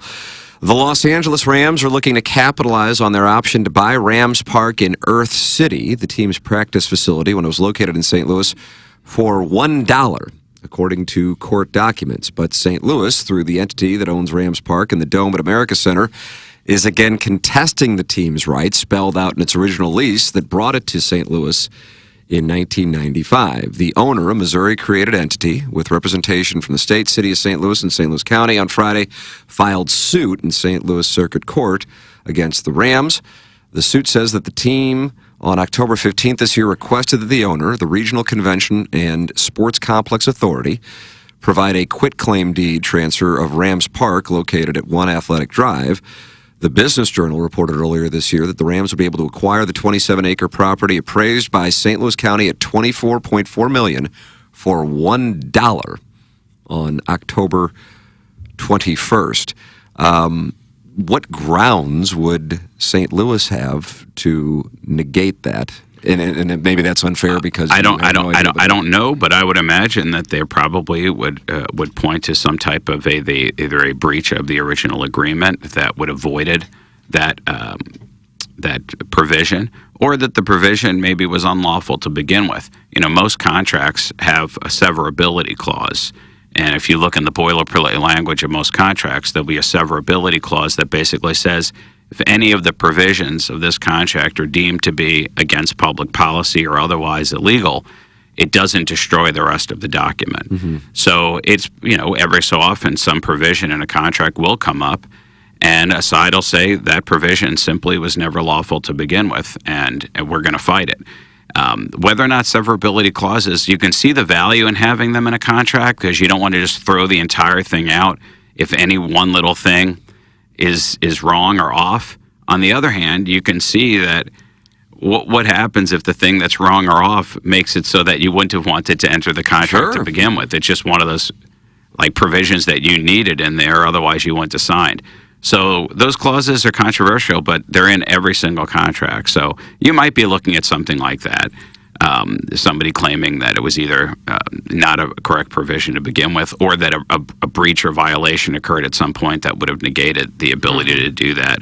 My guess is just somebody probably signed a bad deal, and now they don't want to live with the consequences of it, which is more often than not what happens. Yes. They signed a lot of bad deals just to get the Rams here. Exactly. I mean, the leverage was such that we would have given them anything they wanted, and of course, the social contract in that, or the hope is that they would have been here in perpetuity and nobody would have cared if eventually they own their practice facility for $1 or whatever. But now that they're long gone and now it's just a cash grab, because I don't think that anybody intends the team to come here and actually use it as a practice facility, right? I mean, they Crockett just wants the real The estate. soccer facility. No, they Lou Fuse Athletic Field. Yeah, so they want $24 million, and for $1. The Rams have pushed the case into arbitration. The RSA's new lawsuit says that other litigation in which the RSA, city, and county sued the Rams and NFL over the team's move should apply to the Rams Park conflict. So they're basically saying that it was adjudicated when the earlier thing came out that it should have automatically applied to all of these provisions, and maybe it does. That's why someone's got to look at it and figure it out. And like most of these things, it'll come down to some exchange of shekels, and rich people will get a little richer, and other rich people will get a little poorer, and nobody really should give a crap. But Stan Kroenke needs a few more $1 million. Oh my God, he wouldn't even know if he had a few more million. Him looking at his bank account and seeing a few more million is like us looking at ours and seeing whether there's 39 cents at the end of the balance or 72 cents at the end of the balance. He probably we don't notice that part. He just enjoys kicking us in the teeth, especially after losing the lawsuit. Exactly. I mean, any opportunity there is for gamesmanship and annoyance, we continue. But you know what? We'll take notes and see how it plays out. It might lead to another Slam Stand commercial in our future. Oh, yeah. Hey, we're always looking for ways to kick that bastard. Well, what do you suppose they'd do with it if they did take over the property? They'd want to sell it back? Oh, yeah. Well, listen, if there's an opportunity to make a nickel, if they can take the soccer kids that are playing on there now and charge them more for a Diet Coke or whatever, That'd be nice. this is what he did. That's all he does is he's just...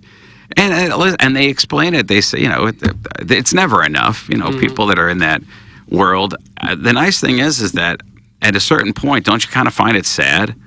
Oh, it is. Yeah, I mean, it almost makes you feel better about whatever life we're living, because we're like, if the people with that much money are just so sad and desperate that they need to nickel and dime a couple extra bucks because they have nothing else to live for, they have nothing else that satisfies them. That's just sad. The only thing they want is more. Yeah, they want more. It is. You want to look back psychologically and just say, listen, dude. At what point are you going to realize that big void that you have in your heart and your gut, that this is not what's going to fill it? You just keep pouring more and more of it in there, and it's not taking.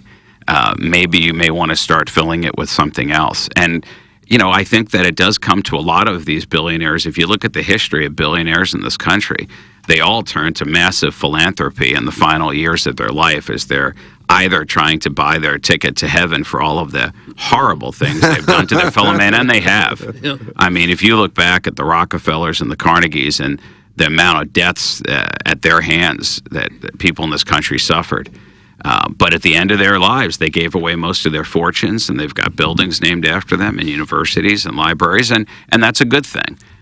So, yeah. We're getting a couple of texts asking why the St. Louis attorneys didn't include in the settlement the Rams waiving the claims to the Earth City property. Well, attorneys aren't always that, comprehensive. I mean, you do the best you can, but I'm guessing these documents are probably an avalanche long. You can have attorneys working on it for years, going through every provision and not possibly covering every different possibility of what might or might not happen, and we don't really know the details. For all we know, the attorneys are convinced they absolutely did cover it, and that this is just BS. We just don't know enough. Ed, we have Chelsea Handler coming on at 8:30. You're welcome to hang out and ask her questions. Oh, could I really? Sure. Oh my God, that would be so amazing for me. All right, she's going to be coming up at 8:30. Iggy, what are you planning on talking with her about? If she still loves older men. Oh, you're going to hit on her? Period. All right. Yes. That's what this is about? Now you're definitely sticking around. I have no choice. If she would really have sex with Robert De Niro, like she said once. Of course she would. And you wouldn't? Have sex with Robert De Niro? Come on, De Niro. That's the Raging Bull. Well, he's a male. I understand that, and I recognize this would be an exception for you. A little old. But, when we talked about Anne Margaret and Sophia Loren, you didn't say they were a little old. Well, those are women. What about like Mean Streets De Niro? Thin, piss and vinegar. Yeah, and that he had a good baby face. Yeah. Well, I'm not gay, so the answer would be no.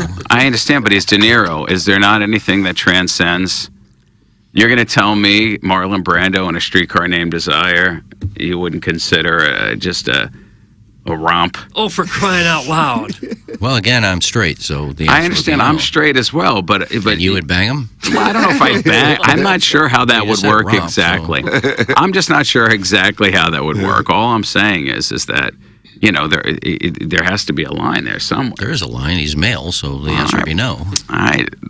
The male doth protest too much, you ask me. That's how I see that. But no, good for you to stick into your guns. Man of principle. All right, we will have Chelsea Handler with us on the other side of the break when we get the 8 o'clock hour going. The 8 o'clock hour brought to you by Fisher Window and Door Store. We close out the Munganess, St. Louis Acura, Munganess, Burkhardt, Alton Toyota. 7 o'clock hour, Chelsea Handler with us on the other side of the break on the Collier and Thompson phone lines. This is The Morning After, and it's presented to you by Brown & Crouppen. KPN-TFM HD2, Collinsville, St. Louis. This is TMA All Day. Billiken Nation, this is Robbie Avila, and I can't wait to represent SLU for the Lou and our city's basketball team.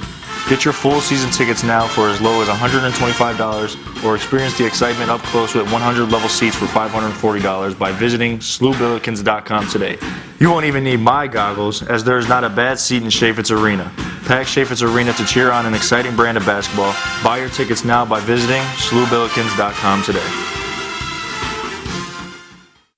Craving a fiesta for your taste buds? Welcome to Rosalita's Cantina, your ultimate Tex-Mex getaway. Indulge in their mouth-watering tacos, queso-smothered burritos, and the best chips and salsa imaginable. Dine in on their beautiful patio, majestic bar, elegant dining hall, or grab it to go. And don't forget to check out their location at Enterprise Center. No game or concert is complete without nachos and a margarita. Rosalita's Cantina, where the sunshine never ends. Learn more at rosalitascantina.com.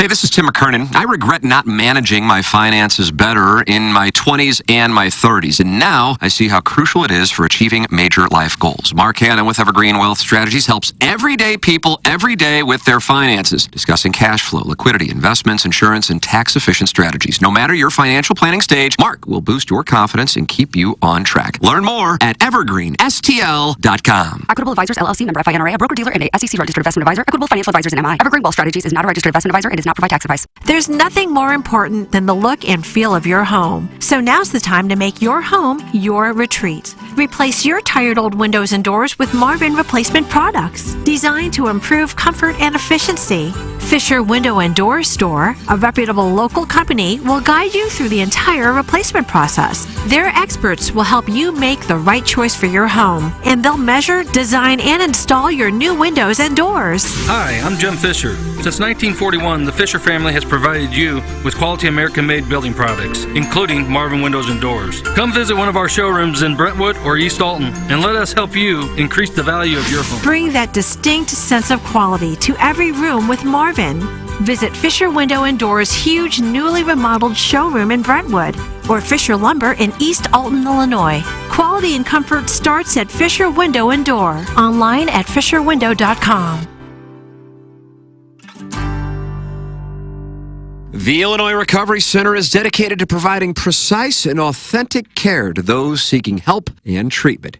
Recovery, it's not just a goal, it's a transformative journey. At Illinois Recovery Center, you'll find an unwavering commitment to provide the support, guidance, and personalized care you or your loved one needs to rediscover a life filled with purpose, strength, and lasting renewal. If you or someone you know wants more information about the Illinois Recovery Center, please call 888-472-9559 or visit IllinoisRecoveryCenter.com. Why Brown & Crouppen? If you hire us, you're going to get great service, you're going to get a great result. We're the winningest, and quite frankly, we're the kindest. The strong voice and advocate. Why Brown & Crouppen? We provide a family. We have the power, the resources, and the ability to do what you need us to do, which is to get every cent that you deserve for the terrible thing that was done to you. That's why Brown & Crouppen. The choice of a lawyer is important and shouldn't be based on an ad.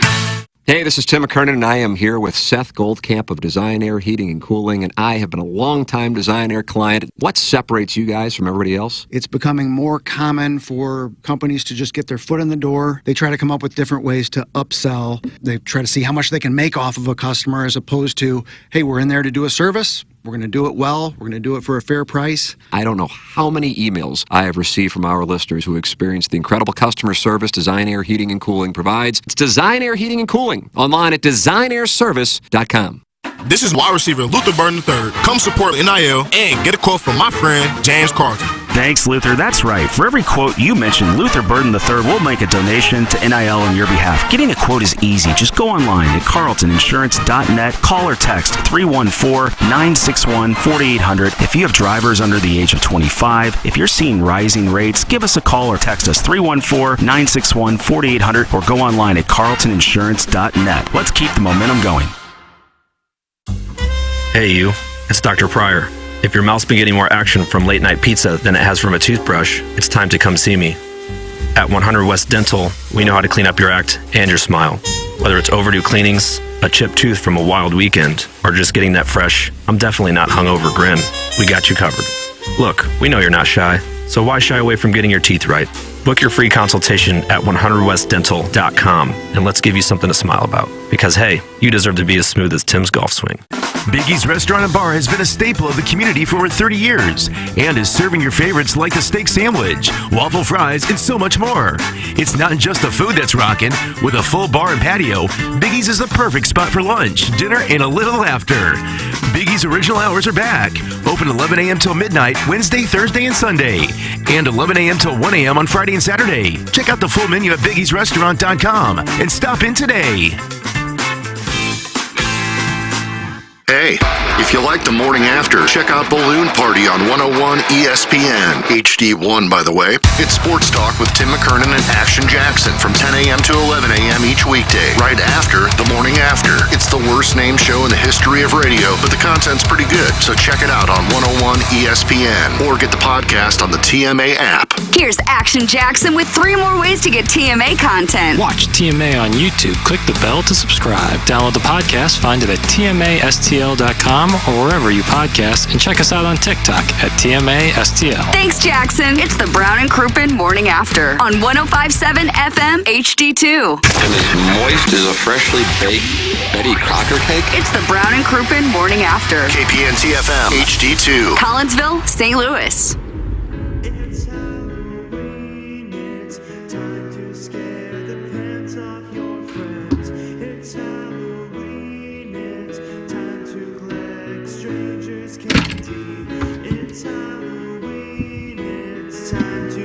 Welcome back to TMA, presented to you by Brown and Crouppen. It is our Fisher Window and Door Store 8 o'clock hour. And Doug, in this 8 o'clock hour, we're going to be joined by Chelsea Handler. Oh, that'll be fun. No. That'll be great. She's a big star. She'll be at the Stiefel Saturday night. Huh. So you can watch Missouri and Alabama, and then you can watch Oregon and Illinois, Yes. simulcasting. Sure. And then you head on down to Stiefel and talk it over with Chelsea Handler. Well, I don't think she's going to want to talk it over with me. I think she does. She For talks Sports over Sunday. with everyone who shows up. We're trying to get her on Sports Sunday. That's right. Forgot about that. Yeah, maybe she'll hang out for another day. Just come on in the studio. Mm-hmm. Do a minute and a half hit on Sports Sunday that I haven't been a part of in more than 3 years. And I still get that. You're going to get Handler on? Going to try. Yeah. Mm-hmm. Is Sports Sunday still on? I don't know. Don't ask me that. I don't It know. folded once Doug left. I think it is. Who does it? Seversky? Jeff Skversky has not been there in 15 years. Probably Tamara Scher does it, if I had to guess. She might. Yeah. Boy, you start talking about Sunday night at 10:30. I've been in bed by 2 hours at that point. But you used to be on there dominating the... Dominating. Yeah, dominating. Dominating. And sometimes the late CBS game would go like 45 minutes late, and we'd start at maybe 11:30, 11:45 at night. Yeah. And you're wondering, is anyone watching this? Hello, I'm ratings giant Doug Vaughn. That's what you called yourself. That's how it started. Yep. Mr. Sweeps. Oh, and oftentimes I had to do the whole thing all by my lonesome. No editors, no writers, no reporters. Half hour? Just me. For a while, it was an hour. Oof. editing every frame of video. That's awesome. It's good for your writing exposure. every story, all of it. Running around like a chicken with my head cut off from about 11 o'clock in the morning to 11:30 or so at night. What would you do in January when it was just hockey? Ice hockey. There was still some football. Yeah. Interviews. At some point, you got to do interviews to kill some time. Did you like it better in the old days when the union wouldn't let you touch the editing machine? Well, it made it a little easier. A little frustrating at times, too, when you want to get something done. And the guy goes, well, I'm due a break here in 5 minutes. Son of a sack-ass! Can we just get this done? Nope. I got to take some time off. It's the price you pay for exposure. Yeah, it was a lot easier. So what time does it start Sunday? Sports Sunday? I'm not on there anymore. 3 years now. Skaversky's gone also. Well, you did an unplug the other day, so you're back. But that wasn't for Channel 4. Who was that for? That was like a cameo. That was for a reunion. It was like a cameo unplugged. Yeah, that is nice. You do those on cue? Yeah, like a la carte. Well, it was a high school reunion. They asked me to do one, so I did that. It was not on Channel 4. Why don't you do cameos? I bet you make a lot of money. I don't. I actually think you Rockio would. gets all that money. It all has to go through Rockio's beak. Well, the audience is starting to hope that she doesn't call in. I see Kurt talking. Oh, is that right? He's talking it over? How about that? Sorry, Harrison's brother master. Weenie and the Butthead are going long, so we got to wait. Who's on the show? Weenie and the Butthead? Whatever shows before us, he's doing an interview with. Okay. Taking a lot of time going over. Oh, don't get angry now. We've done the same thing. Yeah, absolutely. We have 10 minutes. Doug, let's optimize them. Okay. We welcome to the Callier and Thompson phone lines. It is a pleasure to be joined by Chelsea Handler. Chelsea, good morning. Hi, good morning. Coming to the Stiefel in St. Louis. How many times have you been to St. Louis in your career? Hello? Yellow. I think she dropped. Oh, no. We lost her. Fortunate. Jackson, what did you hit? I hit a damn thing. You hit the wrong button. Hello, Chelsea. You hit the right lever. Uh-oh. Oh, that interview lasted a second and a half. I don't think you can blame Iggy for that. No, absolutely not. I don't know. Put her on hold and let KG pick up and see what's going on over there. Am I supposed to be able to hear anything through here? No, we lost her. You're supposed to. But so you got to have it just the right. Kurt, could you try talking to her again on the phone back there and see if Where's Gino? it's working? I've never seen this where it just breaks up like that. No, she said hi, Tim asked a question, and she didn't like the question and left. Yep. Very passing. I think last time she was here for Yeah, I could hear. Let's give it round two. Let's do it, Kurt. All right. Doug, we're going to do this in van 2 and 1. And joining us right now on TMA, presented to you by Brown and Crouppen, on the Callier and Thompson phone lines. Doug, look who it is. It's Chelsea Handler. Yeah, I heard her for a second there earlier. Oh my goodness, you guys, I got so excited I dropped the call. Oh, no. That happens to the best of us. Hi, guys. Good morning. What's Good up, morning. Chelsea? How are you? It's great to hear your voice. Thanks for getting up early. Thanks for getting up early for us. Thank you. Thank you. Thank you. Yes, I'm all over the shop. I go from one place to the next. I never know what time it is. So I've decided to just ignore time zones. Okay.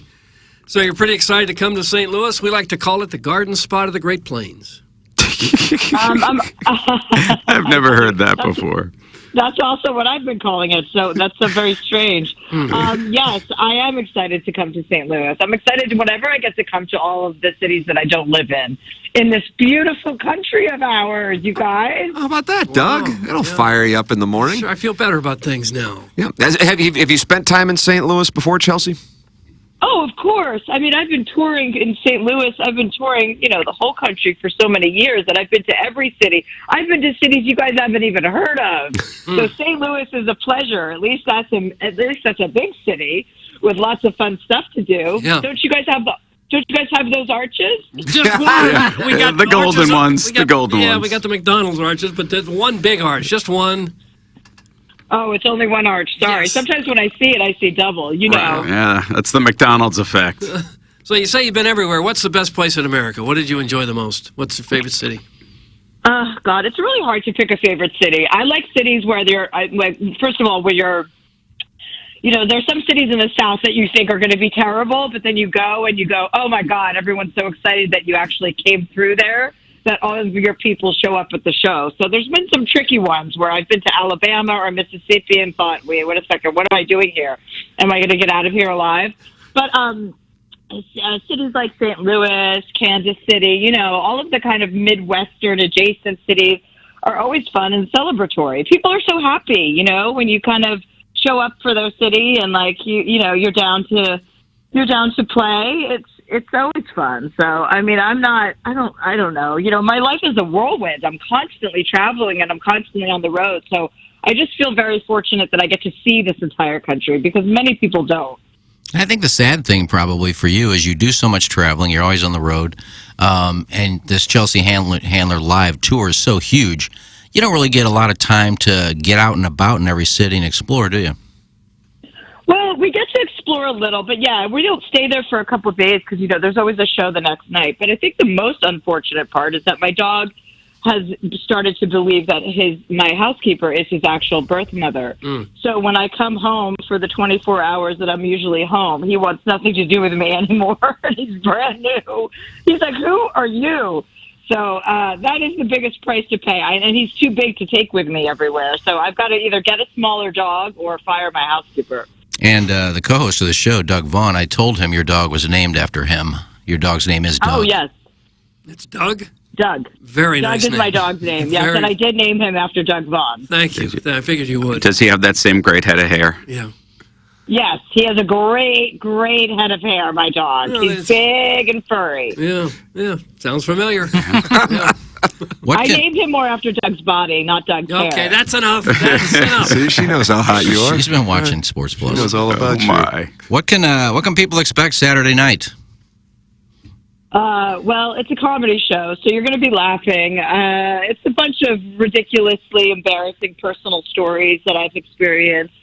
I have a good story about going to Kenny Bunkport. You guys know what that is? George W. Bush compound. I was in Maine.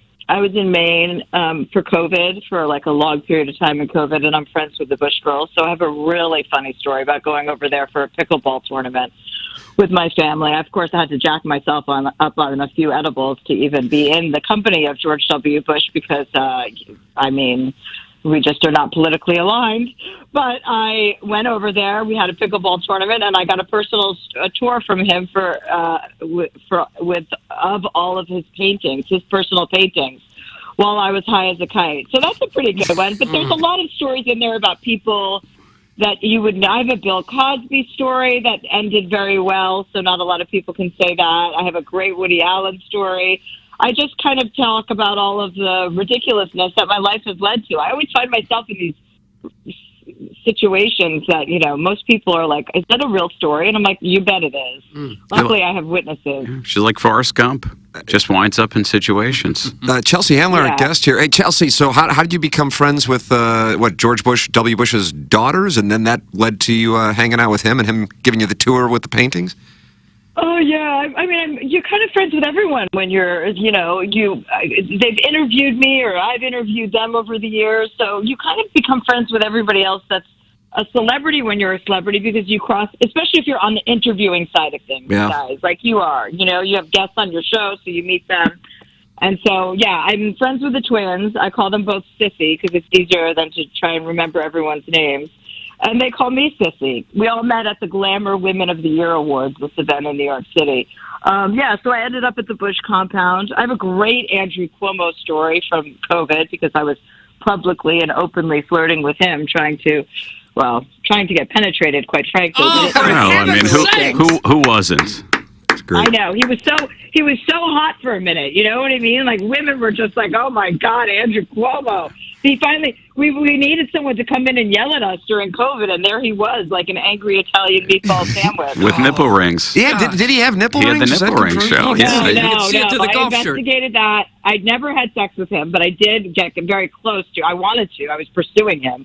But I when I did zoom in to check out the nipple gate situation, it just turns out that his nipples were headed in like a southerly direction. Is that right? So they appeared like he had jewelry, but he had a downward areola? It might have been, Yeah, and I think because of his age, and that wasn't really, I had never faced a storm like that before, so I was very hesitant once I saw where his nipples were descending to, because I guess that's an age thing. But I think it happens when men when they're really built, and then they get older, and then they're not built anymore in the chest. So who knows what's going to happen to my breasts? My goodness. I think we all know. Well, they're very. I mean, they're out right now and they're pretty perky. So I mean, I'm almost 49. Mazel tov. That's wonderful. I'm not almost 49. I am 49, and my boobs are bouncing. So if any women are listening to this, wear a bra when you go to sleep. It helps for the rest of your life. Is that right? That's the key. You said they're out. Are you naked right now? Oh my! I'm just with my dog. So yes. Oh. Dog. I have to ask because. I have to wake Doug up every morning. How else am I supposed to do it? Oh, I didn't know. And I have to ask because even at 49, 49 is not old at all, but you are still drop dead gorgeous. You could probably get a 25-year-old hunk if you wanted to, but you're really into older men. Well, I was into older men until I started to get older, and now I'm into men my own age or younger. So I don't mind. I don't really. Listen, I'm not into 25-year-old guys. Like, I'm not that kind of woman. But I am into men. I like having a multiple array of selections. You know what I mean? Yeah. So I'm not a one-person kind of girl, not like a long-term relationship. That's never really appealed to me. I bounce around the world too much to really kind of settle down with anybody. So I have a lot of fun. And I'm pretty happy that I remained single and childless this whole time. It wasn't easy. No, I think it's fabulous. Iggy's got a look in his face like he would like to know how he gets on your St. Louis bench. Am I reading that look right? No. No. What? Oh, maybe that's the look on my face. My bench. Don't be shy. Well, I would, but you want nothing to do with me because I've already said at this age I've sowed my wild oats many times, and I'm to the point where. If I do have sex, I'm not going to do anything. It's either going to be cowgirl or reverse cowgirl because I'm just going to lay there. Oh, hey, wait a second. You don't know that's not what she's into. I definitely am not into that because I also all right, sorry, Iggy. And I don't really want to do much work. But were you not impressed with his honesty? I think he was going that route. I think that was going to melt you. Sort of, but not enough to sleep with him, and then do reverse cowgirl on top of him until he's, Isn't that reverse cowgirl a real whole thing for ladies? You kind of feel like you're doing squats, and the guy's sitting there, and it's a mess, isn't it? I don't know if I've ever fully completed the position of reverse cowgirl. I think maybe it's like a moment in time. To actually complete it, yes, I would imagine that it's very hard on your thighs.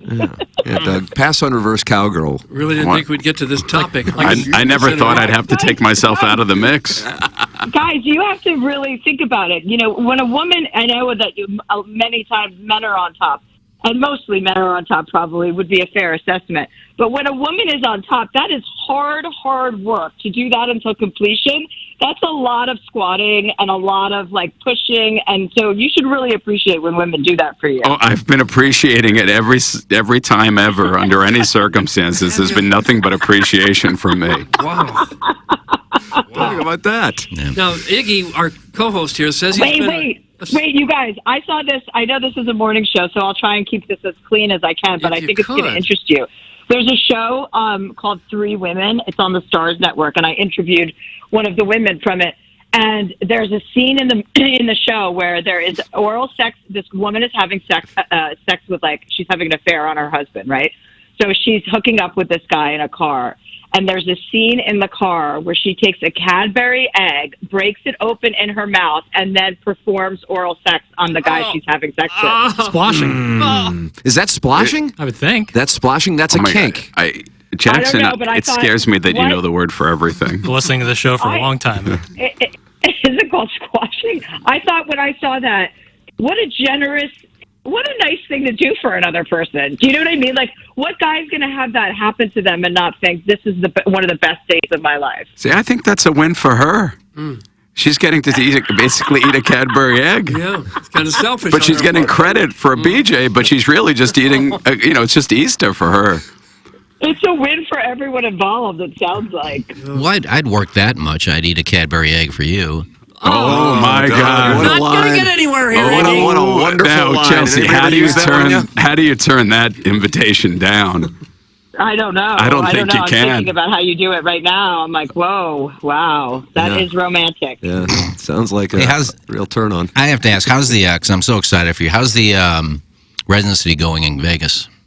Oh, Vegas is so much fun. Are you kidding me? I get to perform in Vegas once a month for the next 2 years. I mean, can you think of a better schedule? That's a great Love gig. it. No, Yeah. one day in Vegas is about enough. I stay. What did you say? I said 1 day in Vegas a month. That's that's about enough. Yeah, I can't be trusted for more than I'm not even there for a full 24 hours. I usually bring like a group of friends. I do my show. We have a fun dinner. We gamble, and then we go dancing. And then in the morning we get up and come back to LA. So I mean, what more can I ask for? It's a dream. Well, the dream is to come to St. Louis in late October, and you are living it at the Stiefel Theater. Chelsea Handler will be here on Saturday night. Go see her. Chelsea, thank you so much for taking time out of your morning to join us on the program and politely decline Iggy's offer of reverse cowgirl. Thank you guys. Have a great day. Take it easy, Chelsea. There she ciao. is. That's Chelsea Handler with us here on the Callier and Thompson phone lines, giving us 15 minutes. Like that's 50% more than what we were supposed to take. And that's Beanie and the Woody or something? Beanie and the Butthead. That was before us, I think. I don't know what's after us. Yeah, and they're going to be a little late, too. And she was so excited with us, she dropped the phone. Yeah, that was a Cut new us one. off. That was a new one. Pinkley used to do that, actually. Yeah. That wasn't on us, though. No. What were you and Chelsea talking about, Chairman? I didn't really get a chance to get a whole lot of one-on-one time with her, but Was there a PR person that brought her on, or was she just calling in? PR person called in first, and then I was kind of trying to time out when she patched her through, so not a whole lot of one-on-one time for me and Chels. Was it Sophie? I don't know. She didn't say. Oh, I just heard a toilet flush. That's brought to you by Schaefer Door Company. Yeah. Ed, isn't that odd that we can clearly hear that? And it's a mere steps away from us. Yeah, it's and that doesn't seem like a thick wall. I mean, it doesn't even seem like a real wall. That's why we can actually hear this the feels flush.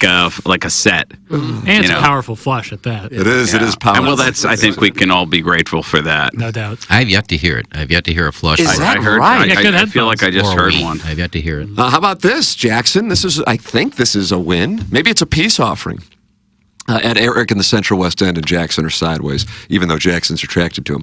Eric in the Central West End says, okay, so I will stand down. That was a good interview. She still sucks, but great interview. That's Eric in the Central West End. Probably goes to Iggy there, not me. Good gig, Iggy. That was fun. She did seem like a lot of fun. I mean, you'd expect her to be. I mean, Yeah, that's what that was she does for a living. that But was she, a good BS session. yeah, she had a nice little spirit to her for first She's a thing good in the sport. morning. She's a good sport. Listen, it's hard. It's a hard business, and she's been in it now a long time. Well, You got to she- give her props. She works blue, so a show like this is nothing for her. Oh no, of course not. This is her element. It's a smart move. People should go see her.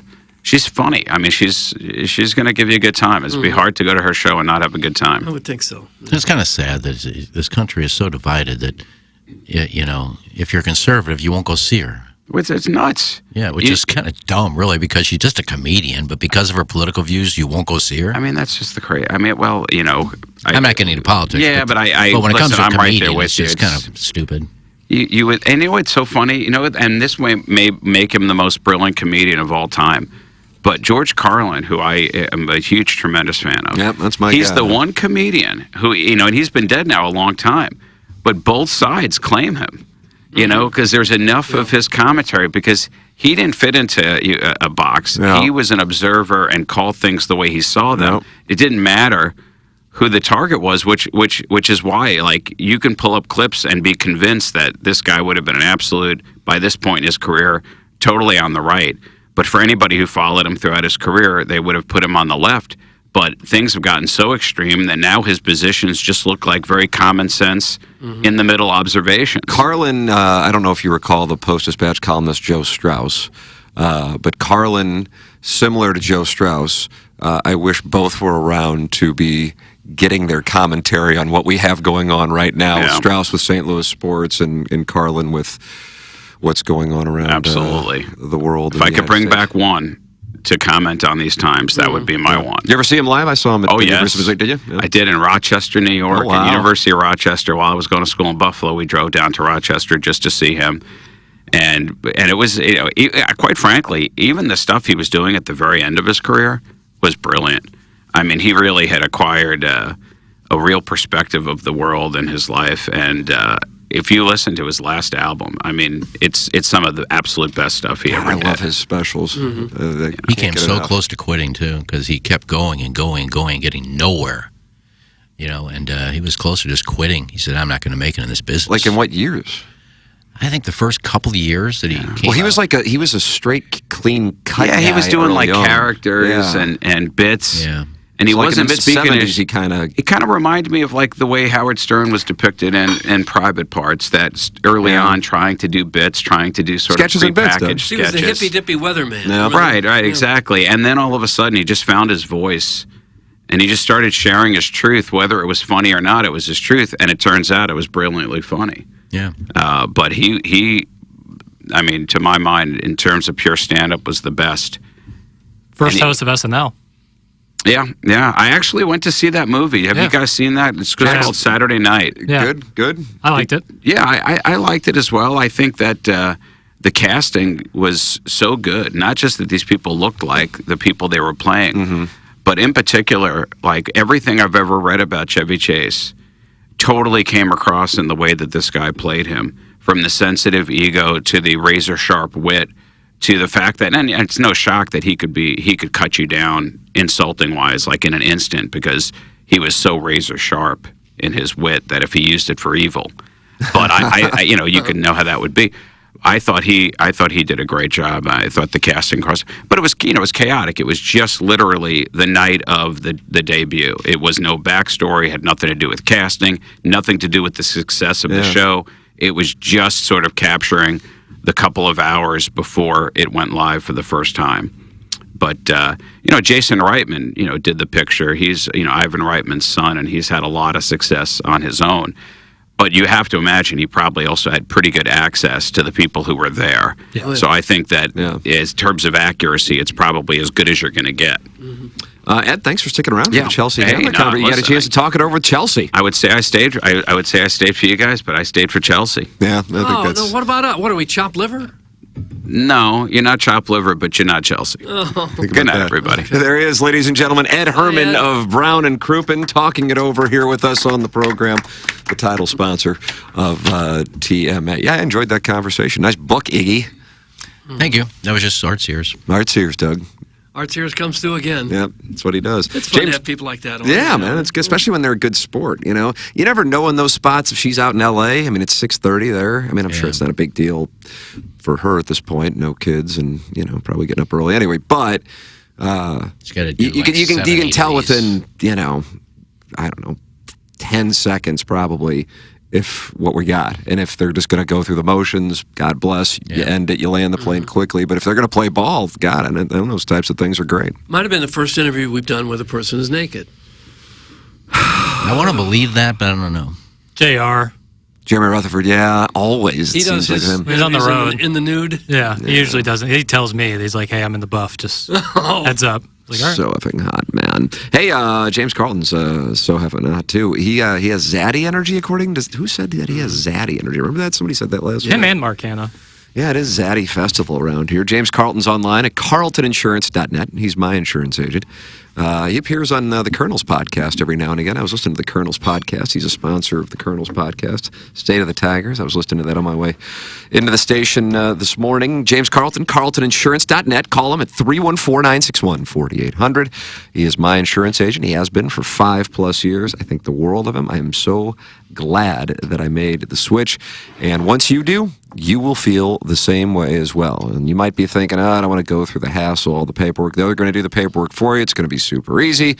It's James Carlton of the Carlton State Farm Insurance Agency, online at carltoninsurance.net. If your insurance costs a leg and an arm, call James Carlton, State Farm. Jackson, why don't you tell me about Mark Hanna of Evergreen Wealth Strategies, since we're talking Zaddy sponsors? Yeah, another guy that exudes that daddy energy, really brings it strong when it comes to the zaddy elements. Also brings it strong when it comes to finance. And I think you have the perfect union right there, not to mention the perfect union of financial knowledge, the wisdom you need to help plan for the future, and then the ability to convey the message. You can't have one without the other. And Mark Hanna knows that, and he's so damn good at it. Love any chance I get to talk with Mark Hanna. Talked to him last week. Such a productive conversation. I feel so much better about my situation. Just being more aware of it. It's less so about like, oh, everything's so great and flush. It's more about just being aware of it, having an idea of your finances, and knowing your strategy going forward. Mark Hanna helps all his clients out with that, and you can always get in touch with him. It's great to have someone like Mark Hanna in your corner. In your corner, call Mark Hanna today. 314-889-0503 or go online at evergreenstl.com. They're not happy with my camera?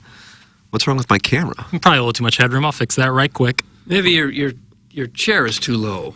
So you're nice tight shot on you. You look hot. You got the Plowboy retired jersey. It's framed perfectly. Iggy's. I just look like I'm being shot from. It's like a game at Gallagher Iba Arena in Oklahoma State. Tighten up the camera. Maybe Jackson, Can we zoom I can in elevate a little bit. Well, you just have a real chair situation. I know. See if I can. That should help a little. A little bit, but That should help a little. Jackson, you want to wish you an apology? Can we get not really. Can we get a tighter shot, please? I mean, not really. The star of the show. Want a hot chick that's smart and knows sports? Get Jill Savage on. That's from Ferrario's Ball Gag in the YouTube chat. Wow, I don't know who that is. I don't either. I was figuring one of you guys would know. Chairman? What's the name? Jill Savage? Jill Savage? I don't know that. Like Jill Savage. I don't know her. Fred Savage. Played Kevin Arnold. Ted Savage. No, Ted Savage, outfielder for the Cardinals. Go. And what was Fred Savage's brother? Was it Ben Savage? And he was on Boy Meets World with Topanga? I just don't know. So maybe this is their sister? It probably is. Randy Savage? Macho Man? No. So that's the text that stopped us. We should get Savage on I think the it show. was the Ferrario's Ball Gag that caught me a little bit. There was an evening talk show host named Savage Nation. I forgot his first name. Very don't know popular, either. Very popular. Millions and millions of listeners. Now everyone's framed up beautifully. Okay. Nice job, Thanks. Jason. Thanks. Whew. Gosh. Why is he dressed like it's 20 degrees outside? That's wedding tackle. I don't know. I had it on from the break and I just forgot to take it off. Is that okay with you? Wedding tackle, the action's back on you. Carlin was anti-rich guys. I think it was always less about the left or right-wing stuff. That's from the Airplane's Icebox. One of the things that might sound odd to someone such as Jackson, and people younger than Jackson, and Doug and Iggy, I will concede to you if you tell me I'm incorrect on this, and maybe it was as I was younger and I didn't notice it, but I don't really recall, I don't know, maybe into the last 15, 20 years, hearing much about left or right growing up. Right. I feel like it's become just happened. a Right. relative. Okay, so you agree with that. All right. Yeah, so Carlin wasn't necessarily doing political humor. He was just kind of crapping on the stuff that he saw as wrong or fraudulent or hypocritical. He often went off on the fact that the world is run by a very elite club and you ain't in it. That's what he would say. Yeah, most comedians. You go back to Lenny Bruce. There's no politics in his. Carlin, no. And then even after Carlin, Richard Pryor, Eddie Murphy, guys like that, there's really no politics in there. Jill Savage isn't woke and is actually hot. Piddles would never allow her on. It's in the 6'3". Probably. I don't even know who the hell it is. Well, so why won't you let her on? She's from the Blaze, whatever that is. Hard pass.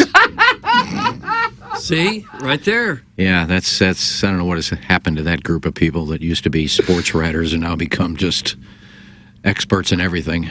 I got to be honest with you, I'm not familiar. Yeah, I've never heard of it. That's Jason Whitlock's thing. Jill Savage. Okay. Can't be. And what's she talking about? No, it's if you look it up on Google, you have to go on her Twitter. You pulled up the author, didn't you? She looks like a substitute teacher in that picture. No, Jill Savage, she is legit beautiful. And I'm sure she's nice and fun, but yeah, I just don't think for us. Unless you guys really want her, I don't give a damn. Usually, anytime we have an interview, I just start like working on questions for Bloom Party. Do you really? More or less. Gabe, sometimes, JR. She's a Hawkeye. I don't know, what does she talk about? I have no idea. I have no idea, but doubt she's gonna- out. But not woke. I don't know. I don't really use the term, so. Okay. She was in Dallas. Oh. Okay. So we get our opinion on the Mavs. Yeah. Maybe the Missouri-Texas SEC championship game. Ooh, yeah. Did I tell you last time I was in Dallas, they had an article in the paper down there that said they expected in like 15 or 20 years that could be the largest city in America. Dallas? Is that right, really? Mm-hmm. Is that part overtaking New York? Yeah. Just in terms of population. They have that much room for people to. Yes, they've got unlimited room. It's Yeah, in the I middle mean, of the Texas plains. Yeah, it has to be one of the biggest major cities by it's already like square mile. the fifth largest market. Yeah, but like in terms of like actual like mileage. Yeah. Because like New York is obviously super populated, but it's not that big relatively. Mm-hmm. But people are moving there by the thousands, almost daily. Area. All right. Biggest U.S. city by I think area. Jacksonville? Phoenix, Houston? Jacksonville. They They had some kind of weird the geographical first, thing. all the Duval? all the top ones are Alaska. Oh. But Jacksonville is like the first major city. Yeah. Then Houston, OKC, Phoenix, San Antonio. Some of those people have annexed the county areas. Yeah, Nashville, LA. Dallas is 20th. Well, we're talking metro area. Right, Not just city proper. For sure. What are their winters like? 30s, 40s? They had snow that one time, and all hell broke loose. They can get a lot of ice. They have a lot of ice storms down there. But in general, it's probably usually 15 to 20 degrees warmer than it is here. No interest. If I'm going to move south, I'm going to move south where it's warm. All right. Boy, and those summers are warm. Holy smokes. The best part about hot Republican women is that Libby simps like Jackson have absolutely zero chance with them, and the women want absolutely nothing to do with them. That's the best part. It really, arrogant and sensualist. Really blows your hair back. No, it's not. Hey, listen, whatever gets you going. If that means hating me, that's fine. Yeah. I will be your Huckleberry? I'll be your fuel. Let me be your unleaded fuel. Okay. I like that. I like that. Unleaded. Okay. Texas's infrastructure is awful. It's also home to the most at-risk cities for brownouts and climate issues. Missouri will be sitting pretty by the time we're old. That's from Arbor Day. Nice. That's something to look forward to, Doug. It feels like we're sitting pretty right now. With our forecast? Just going through the whole last year has just been incredible. The weather has been incredibly nice. Had a couple of weeks of really hot summer and a week or two of really cold winter. And other than that, it's been beautiful. Doug, our property value is skyrocketing while we sit here. Yeah. Let's see how Larry's property value is doing. He joins us right now on the Collier and Thompson phone lines. Good morning, Larry.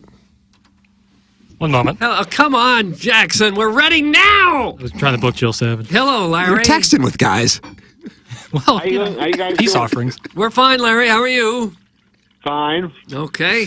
I don't hear a television this time. You guys have got volume turned down on the TV. Okay, that's good. That's That's a helpful. pro's pro right there. That's helpful. So Yes, what I am. what happened on the presentation last night that we need to know about?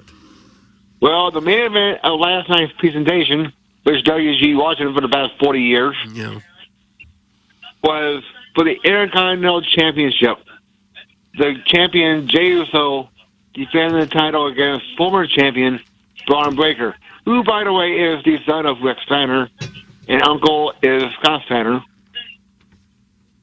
And there was an interference by the Bloodline, who should be on SmackDown, but that didn't happen. You know how that is. Yeah, absolutely know how that is. But anyway, the winner of the match and new Intercontinental Champion, Braun Breaker. Okay, that's big news, I guess. Yeah. Still and know then the some difference. other news that happens to pertain to the ring announcer. Oh, what happened to the ring announcer? The one that was engaged to the guy who left to go to AEW. Yeah. What happened? She up and quit. No notice. Right there on the show? No, she before the show happened. Oh, okay. So who filled in? They brought, well, I guess her time was up, and then they brought back former ring announcer Lillian Garcia. Okay. It's probably not a real hard job, is it? Just to announce who the Stormy combatants are? No. Okay. Larry, there have been rumors on the internet about Trish Stratus and Lillian Garcia having a fling. No. Have any of your sources ever giving you any information on that I could use later? No. Okay, he snuffed that out. Yeah. Yeah, that's Okay. All right. So that was it? That's all we needed to know? Well, we got one more question. Okay. It's from Engine Joe's Cave Ride Magic Man. Shut it down. Good timing. So you don't. It doesn't sound like you're taking his question. No. All right. Well, I'll ask Doug and Larry. I'll take you out of this. Have you guys read the article about King Kong Bundy getting fired for giving Vince McMahon an anal tear? Oh. He was a big, bald gentleman. Was he? Yeah. Not a lot of tint to his skin. So that'd be hot to let him enter you. Oh, it wouldn't be. King Kong Bundy. Gosh. Larry, do you have the top 5 countries at your disposal? Yes, I do, Tim. Thanks for asking. Problem. Number 5, Guatemala. Guatemala. Okay. Yeah, Guatemala. Gotcha. Number 4 will be Austria, Austria. Okay. which was, correct me if I'm wrong, that was where Arnold Schwarzenegger was from. I believe so. That's right. Hitler, too, is from Austria. Number 3 will be Chile. Chile. Okay. Can you name Number anyone 2, from Chile? Huh? Can you name anyone who hails from Chile? Not off the top of my head. Yeah, I Pedro can't either. Pascal. Is that right? Mm-hmm. Daniel Jackson. You bet, buddy. All right. Number 2, Canada. Number 1, wait for it. United States of America. Yes. Right. Yes. Larry, God bless you. Here. God bless these United States of America. God bless America. Here is Ah, this Larry thank you, Nicholas, Nixie. WW recap, ranking nations like nobody's business. I'm surprised to hear Guatemala get into the top 5. That's a first. Yeah. It's kind of always an others receiving votes. Kind of a Vanderbilt-like story this year. Do you know anyone who's been to Guatemala? I know somebody from Guatemala. Oh. A buddy of mine in elementary school. He was adopted from Guatemala. Good dude. Okay. Yeah, you don't hear many people talking about their vacation in Guatemala. No, you don't. Don't necessarily think it's a country you vacation to. What do you do there? It's probably a very agricultural nation. Of farming. All right. Well, I just feel like I don't get down there enough. Clearly. I agree with you on that. Doug, maybe we should buy some real estate there, and Jeff Lotman would be able to tell us what we can get. He'd get you something. He'd find something. You'd go to JEFFLOTTMANN.com. Yeah, JEFFLOTTMANN.com. And now you're working with Jeff Lotman of Compass Realty. He is a guy that he's got his ear to the ground for deals that don't hit the MLS. And that's important because the good ones, they don't get to the MLS oftentimes, to be honest with you. That's what he's telling me. So if you're looking to buy a house, work with Jeff Lotman because he's been doing it in St. Louis for more than 20 years. I think he said it was his 25th year now. Really? Yeah. $500 million in real estate sales. He's with Compass Realty. And he's online at JEFFLOTTMANN.com. Want to sell your house? No problem. Jeff's happy to handle that as well. And with the Compass Realty Network, they can handle it with going to JEFFLOTTMANN.com. He's a connected real estate agent in the St. Louis area, and Compass is the #1 luxury real estate broker. Let Jeff Lotman help you out, whether you're looking to buy a home or sell a home. JEFFLOTTMANN.com. It's 9:07 in St. Louis for those of you enjoying the program live. I know a lot of go back and podcast. I know you go back, Doug, and hear the show and get excited about what we do. Yeah, never have. So for those of you podcasting, that's the time we're going to close out the Fisher Window and Door Store 8 o'clock hour. 5P Academy and Hustle and Heart Sports Performance 9 o'clock hour coming your way. And that will include the Design Air Heating and Cooling email of the day. This is TMA presented to you by Brown & Crouppen. Craving a fiesta for your taste buds? Welcome to Rosalita's Cantina, your ultimate Tex-Mex getaway. Indulge in their mouth-watering tacos, queso-smothered burritos, and the best chips and salsa imaginable. Dine in on their beautiful patio, majestic bar, elegant dining hall, or grab it to go. And don't forget to check out their location at Enterprise Center. No game or concert is complete without nachos and a margarita. Rosalita's Cantina, where the sunshine never ends. Learn more at rosalitascantina.com. Hi, this is Chris Pondoff from Illinois Recovery Center. As someone who battled alcoholism and addiction for 20 plus years, I understand the dark places you can find yourself stuck in. Alcoholism and substance abuse takes a heavy toll on your body and your mind, but you can overcome it. Start your journey to recovery at the Illinois Recovery Center, a rehab treatment center that provides comprehensive and customized rehabilitation addiction treatment. If you or a loved one are struggling with addiction, please know that there is hope. Visit IllinoisRecoveryCenter.com today. Why Brown and Crouppen? If you hire us, you're going to get great service, you're going to get a great result. We're the winningest, and quite frankly, we're the kindest. A strong voice, an advocate. Why Brown and Crouppen? We provide a family. We have the power, the resources, and the ability to do what you need us to do, which is to get every cent that you deserve for the terrible thing that was done to you. That's why Brown and Crouppen. The choice of a lawyer is important and shouldn't be based on an ad. If you talk to someone who has had a kitchen remodel, say, from Collier & Thompson, they'd probably love to show it to you and say, look what our place looks like now. Collier & Thompson does it, and they do it right. Also, football season is here. You might want to update that man cave. Nothing better than sitting in a comfortable man cave, and Collier & Thompson can make it look like the best place in your house. You want an appliance? Maybe an appliance for the holidays. You're thinking about that. They've got the top brand names. They got Bosch, Thermador, Wolf, Sub-Zero. Got them all. Old Stacy is the appliance guy. He'll do you right. Matthew and Eric are the appliance installers. Also, they are looking to hire some lead contractors. If that is your line of work and you'd like to work for the best company in town that does this sort of stuff, Collier & Thompson is the one to look for. They've got almost everything, and it's all right there in-house. No need to go to 5 or 8 different places to remodel one room. With Collier & Thompson, the countertops, appliances, lighting, flooring, hardware, plumbing, electric, you name it, it is all right there in-house. They will take absolutely great care of you. Collier & Thompson on Manchester and Baldwin, next to Uncle Bill's Pancake House. Collier & Thompson, come home to quality. Online at CollierandThompson.com. There's nothing more important than the look and feel of your home. So now's the time to make your home your retreat. Replace your tired old windows and doors with Marvin replacement products designed to improve comfort and efficiency. Fisher Window and Door Store, a reputable local company, will guide you through the entire replacement process. Their experts will help you make the right choice for your home, and they'll measure, design, and install your new windows and doors. Hi, I'm Jim Fisher. Since 1941, the Fisher family has provided you with quality American-made building products, including Marvin Windows and Doors. Come visit one of our showrooms in Brentwood or East Alton, and let us help you increase the value of your home. Bring that distinct sense of quality to every room with Marvin. Visit Fisher Window and Doors' huge newly remodeled showroom in Brentwood or Fisher Lumber in East Alton, Illinois. Quality and comfort starts at Fisher Window and Door. Online at fisherwindow.com.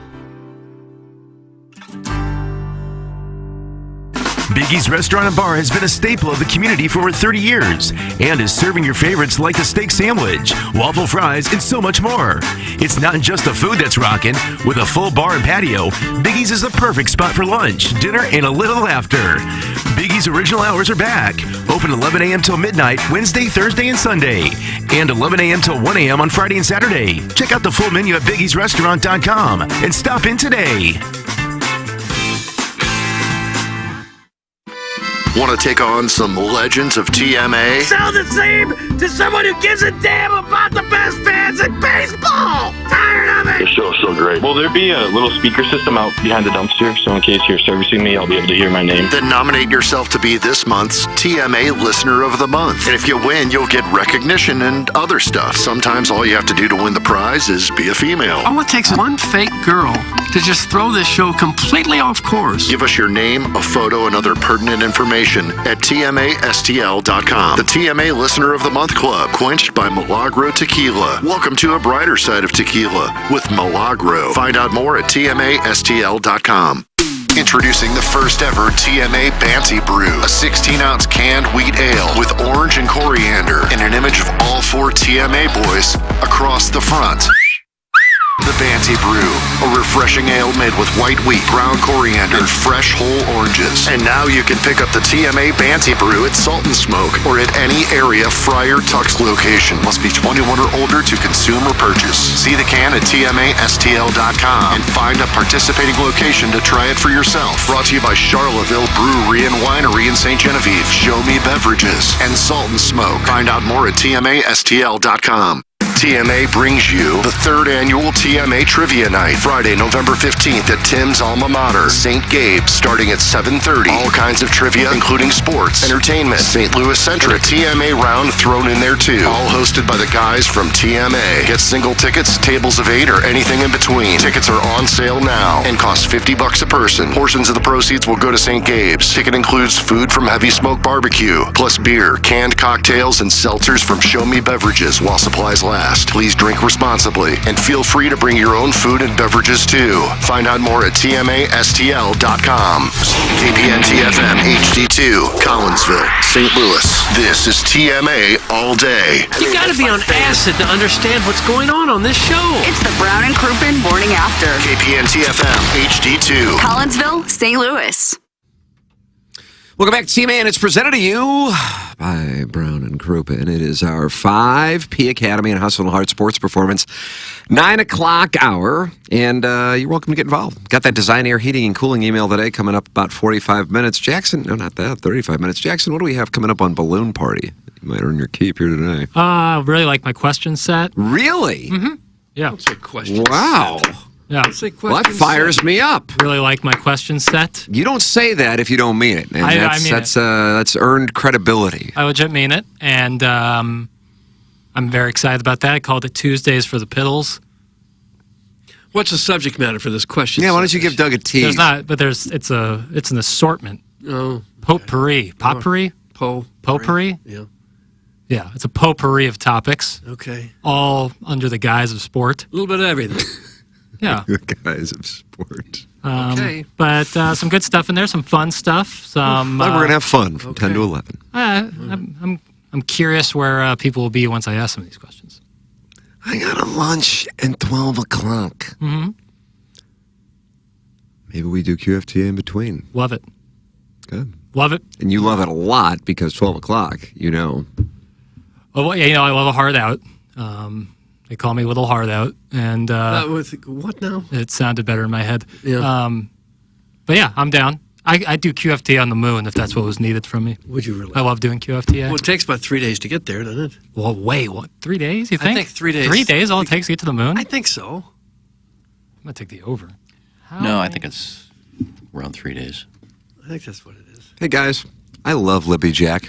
He's just out there living his truth now. Early on, Jackson was polite about hiding his lack of interest in hockey, and now he's fully embraced it, and the Fats hate it. That's from Jay Hockey Guy. Thanks, Jay Hockey Guy. I don't try to make anyone hate me, or I don't try to, give off any hateful takes. I don't hate hockey. Again, I just don't generally care about it. Right. 3 days. I'll be damned. 3 days to get to the moon. That's impressive. I did not know that. Mm-hmm. I thought it took like a month. It's not that far. Well, yeah, we can see it for sure. Yeah, we can see it. Mm-hmm. And once you get out of the pull of gravity, you go like 28,000 miles an hour. Right. I guess we ought to do QFTA from the moon. We should try to get all of us to go to the moon. It'd be fun. We can stick together. One of my bucket list items, a goal for life, one that I probably will never achieve, is to see the Earth from space. That's what I really want to do. I think that's live. I legitimately do. There's much more commercial space travel going on, much more so than the decade previous, but I would bet it's going to be so expensive that it would be late in my life that would happen. But hey, listen, I'd do it whenever. Doug, the Cardinals are not in the World Series this year. I don't know if you were aware, but Tommy Edman is, and he was on with Derek Jeter, Alex Rodriguez, and David Ortiz talking about his time with the Cardinals helping him this postseason. Take a listen, why don't you? I'd love to. Tommy, congrats on the win, the way you play. You're such a great role model for so many young kids out there that want to be like you and want to be a champion. You had experience with the Cardinals.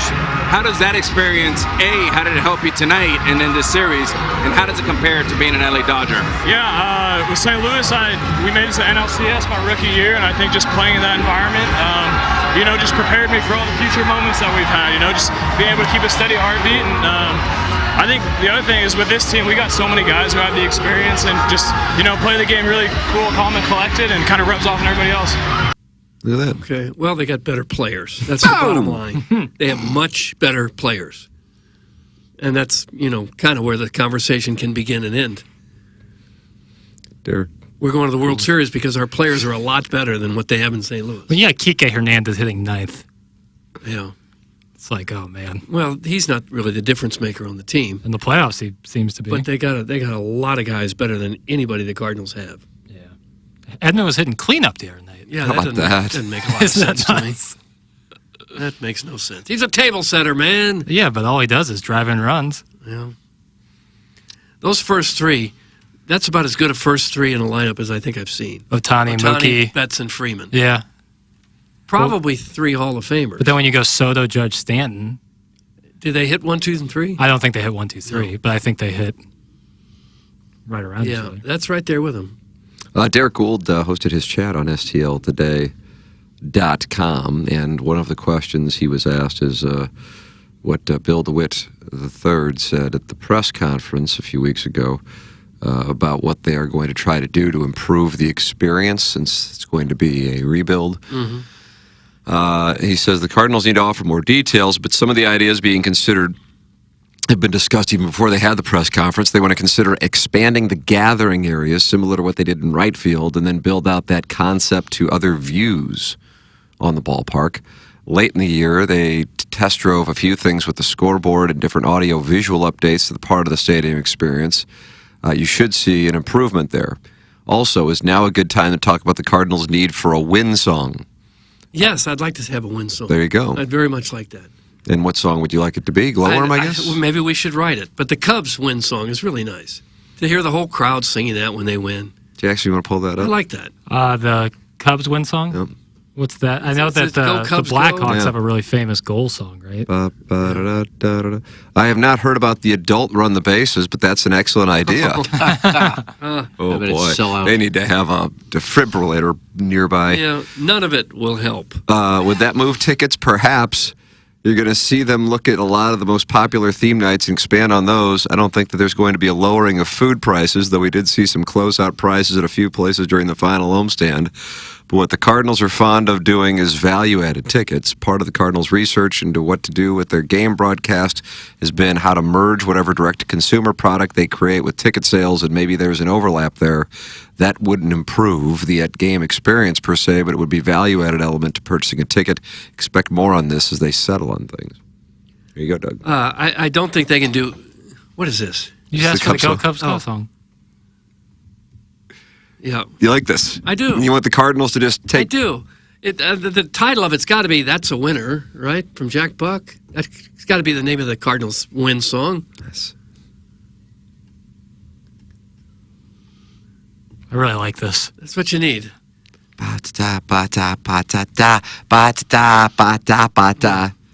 You need a chorus that's easy to sing for a whole stadium. Simple words that they can all join in and sing. Like the Red Sox to Sweet Caroline?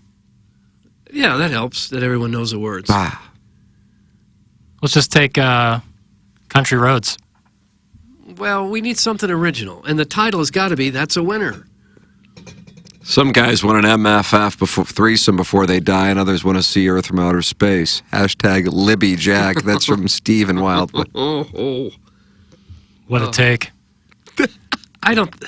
If we could get back to the subject matter, I don't think there's anything the Cardinals can do with their scoreboard or with their seating that's going to get people to come to games if the team is boring and bad. What if they let adults run the bases? That's not going to help. You're just going to have one hamstring injury after the next. What about It'd be Release so the Hoosier? funny. Release the Hoosier would be a... I still think that's a great idea. Release the Hoosier. I think that's really good. People would stick around late in the game to see that. Security guards would probably get a bump in pay. Mm-hmm. They'd need one. Yeah, absolutely. Well, you could get younger. Well, no, it's more funny if they're overweight. Yeah, no, middle-aged. I want it to be the regular security guards. Looking like the Keystone Cops. That's what we need. That would help. And how long do you have to evade to go free? Oh, like a minute. Yeah, I think that's fair. Minute without being tackled. But they would box you That's up. how they win. Like beat the Freeze down in Atlanta. They box you up like the Tasmanian devil and then just release you. Something like a bull coming in a rodeo. They raise the gate, and the Hoosier comes running out of there, and then the security guards are right behind him, trying to catch him within a minute. They got to bring you down, or is it just like Yeah, they have to tag tackle you him. out? You got to be tackled. Yeah. It's like the Des Bryant thing. Was it the catch? I like the Family Guy episodes where they just grease up a guy with Yeah. Vaseline and you got to catch him. Not a bad idea. Yeah, that could work too. Maybe on Sundays. Well, Vaseline on a dude, that would be just up the alley for all of our male listeners.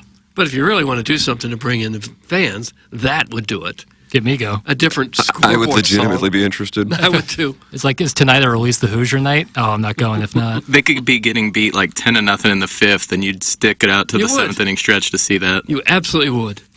Why don't we do it? We could do it in between rounds at trivia night. Give it a little trial round. Yeah, first annual TMA Release the Hoosier. You know there'd be injuries. Absolutely. Not to mention it would encourage people running on the field. I guess the Hoosier could have a helmet and maybe elbow and knee pads. Yeah, but if he has a helmet and they don't, he could really use that as a Well, weapon. yeah, I guess the guards could have helmets also. Guys, more of that antacid cam where people from the Wentzville territories get to hold up their $70 plate of food whilst wearing their Eckstein best in between innings should go over well. That's Alan Dadeville. No. And he's on a high from the win by the Bulldogs of Josh. Their Eckstein dust. That Tums cam, that is brutal. That just What- exposes. so what, they just show people eating? Anyone who's eating is liable to get on that camera. And so you just be stuffing your face with those home plate nachos. Have you seen the cams where they do like the reverse eating, where it shows the food like coming out of the people's mouth? That's better. That's better. I don't like that though. I've seen one where they just show us your muscles. Yeah, and they get flex cam. shots of fans. Sure. Doing their flex. I don't think that's going to bring a lot of fans to the park. No, but they have the walrus cam. I haven't seen that one. Yeah, the Tums thing where if you're eating, they'll just kind of expose you. And the Kiss cam's been around a long time now. Harrison's brother Master says he's working with Chris Raby for a throat clear, groan, and moan audio postcard. Yeah, why would you do that? Because all you can do is you can take one and then just loop it in. Just a constant loop. Yeah. Stop Is this Raby's first collab? It's a project so big it required two people. I'm sure Raby's unaware, not to mention was the one who lumped in with Harrison's brother Master. The South County residents and those taking I-55 home would go cray if they heard Higher by Creed after every Cardinal win. That's some glove blogger Tom Traven. Do you think Higher by Creed is going to be the win I song? have to hear it to So you to think- even know what the song is. You think that an original song is the move? Yeah, something easy like what the Cubs have. Something with an easy chorus to sing that people can easily know. I'd rather hear Jesse Colin Young's Higher.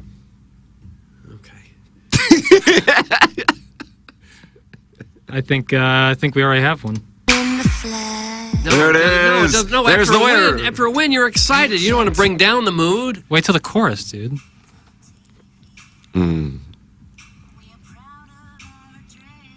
This is before the game. This is what you play when the Cardinals take the field.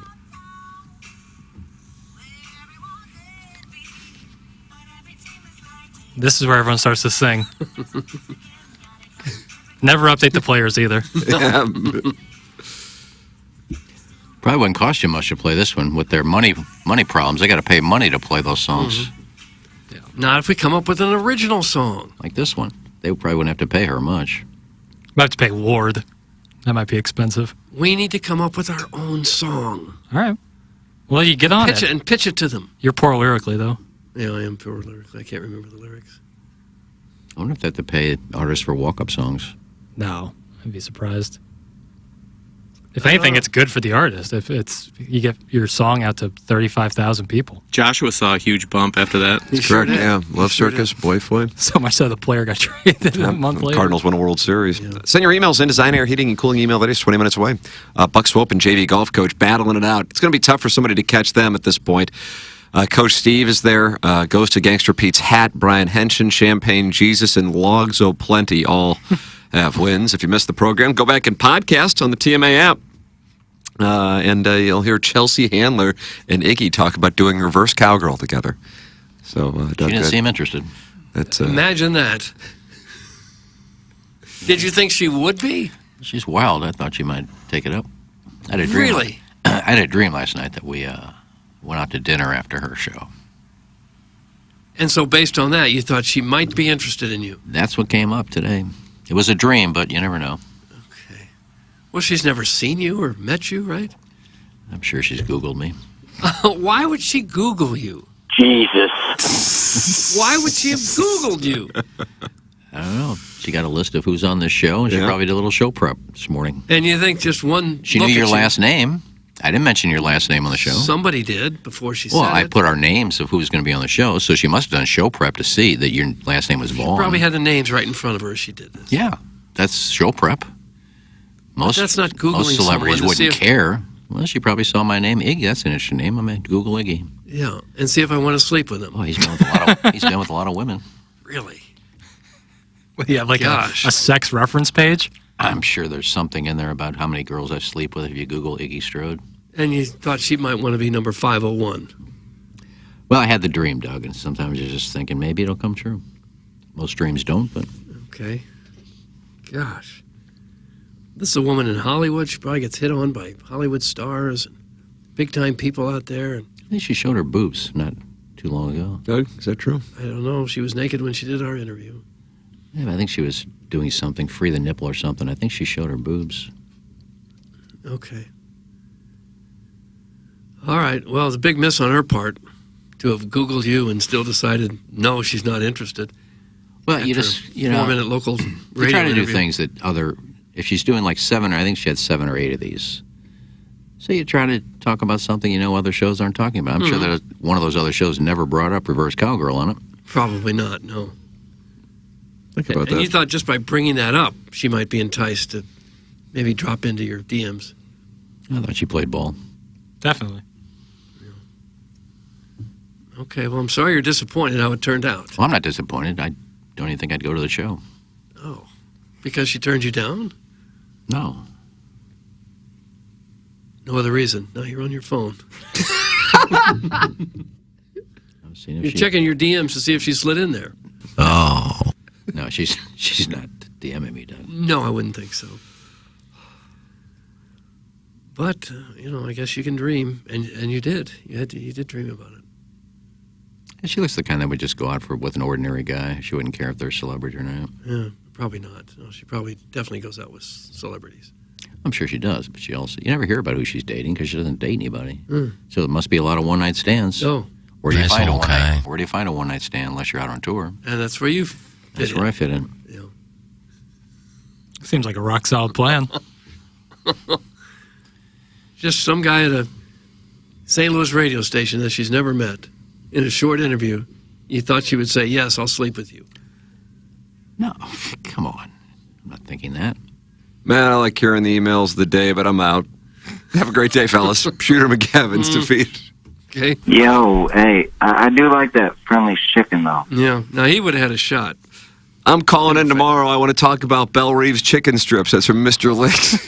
Oh, do they have chicken strips out there? I bet they do. For the tykes. I bet they're good at Belle Reeve. Chicken strips are for all. Yeah.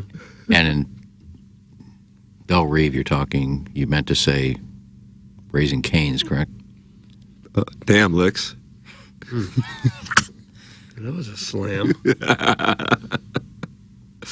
Let's see. Call in if you'd like. 636-9004-TMA. Text in Schaefer Door Company. Text inbox 314-881-TMA5. And the Design Air Heating and Cooling email of the day is in 15 minutes. Hey, if you're feeling like you've lost your edge, if your energy, focus, or drive isn't what it used to be, it's time to get back on track with Mentality Health, your local experts in testosterone replacement therapy. Visit Mentality today at lowtusa.com. That's lowtusa.com, your first step to reclaiming your vitality. Enter the promo code RISE when you get to lowtusa.com. This is important. So make sure you enter the promo code RISE, R-I-S-E, when you go to Mentality. Unlike online-only services, Mentality offers in-person consultations with board-certified physicians who've treated over 25,000 men. It's comprehensive care from personalized treatment plans to ongoing support. Mentality ensures your journey with Mentality is effective and comfortable. It's Mentality, located at lowtusa.com. Don't forget to enter promo code RISE, R-I-S-E. Doug, Mark Milton, what is his promo code? Well, his promo code is I'm not guilty, I'm with Milton. There it is. We mentioned great zaddy energy in the last segment. I don't think anybody exudes that more than Mark Milton. Any kind of IRS problem you may have, maybe the unforsaken tax man is coming after you. Mark Milton is there to be on your side. If you have years of unfiled tax returns or tax liens, bank levies, wage garnishments keeping you up at night, maybe you're facing an IRS criminal investigation, heaven forbid, Mark Milton is the guy there in your corner to help you through it. His website is stltaxlawyer.com. He provides a local and holistic approach to tax resolution. Don't be sucked into the out-of-town tax resolution groups you hear about on TV and radio. Mark Milton is the guy to help you right here. He started his legal career with the Department of Justice Tax Division in Washington, where he represented the IRS in tax cases throughout the country, and even received the DOJ's Outstanding Trial Attorney Award. How do you like those credentials? Very impressive. Mark now helps individuals and small businesses solve their tax problems. If you've got tax problems, you've got big problems, and Mark Milton is there to help you through it. If you have IRS issues, contact Mark Milton at stltaxlawyer.com today, and you'll be saying, hey, I'm not guilty, I'm with Milty. Remember, the choice of a lawyer is an important decision and should not be based solely on advertisement. Well, the Cardinals have sent out a good luck tweet to Jason Tatum as the Celtics open up their season. It is not being... Oh, jeez. Who sent that out? The St. Louis Baseball Cardinal. Oh, is that engagement farming? Doug, is that engagement farming? I don't. They didn't send good luck to Tommy Edman, I hope. Jackson, is it engagement farming? Is it grifting? How could Is it it be like any of it? baiting? It's a St. Louis guy who's throwing out multiple first pitches for the Cardinals. You're trying to get likes and clicks and views. Well, I mean, now you're getting into like what's the root of social media. What is the root of... I won't mind going into that. Yeah, that's a... we're going to need a different heart out if we're going to do that. Free advertising if you play it right. Let's see. Desplash Harris Jr. responded, F him. Right. That's Tatum? F who? Tatum. Tatum. Then, is it Rybo? He responded, can't wait to see Edmund lift the championship trophy. It's going to happen. You know it's going to happen. Oh, it's either him or Luke Weaver. So, Doug, the Celtics do open up the season tonight, and Jackson has pulled some audio. What do we have here? This is their head coach, Joe Mazzulla, which goes far beyond basketball. It's him talking about how he handles criticism and pressure from the media. Head coach Joe Mazzulla. Okay. The Boston sports world, where it is, like Jay was saying, pressure from media and fans and all that stuff, but you are keeping it very human, like we're gonna die soon and all that stuff. Like, how do you bridge that? Because you have to live in both worlds. Yeah. How do you manage that? I just don't look at it as pressure. Because like a Boston media member or somebody expecting me to win, like they don't have a weapon, like they're not gonna like come after me if we don't win. Like they're saying words. So like they don't mean anything. They're just words. You're just saying them because you have to say them. You're contractually obligated to write a 500-page article or word article after. They're just words. You can't do anything. But words have power. Words. No, they don't. If you let them. Like if you allow words to take your personal power, then yes. So I don't allow words to take my personal power, and like that's just important. Like words don't have. They only have power if you allow them to. And like that's what I try to teach my kids is like I don't give a what someone says to you. Like, could we hold it down in the background? So like it's not pressure. There's nothing anyone in this circle can do to me that's going to impact my identity and who I am. Stop dribbling! We're either going to win or we're not. And 40 years from now, none of you are invited to my funeral, and that's it. That's it. Gosh, you don't have to be invited to a funeral, do you? You can just go. Yeah, I guess. Wouldn't you think they'd stop dribbling just for a second? Or hold the mic closer to the subject? They sounded like they were 15-pound balls.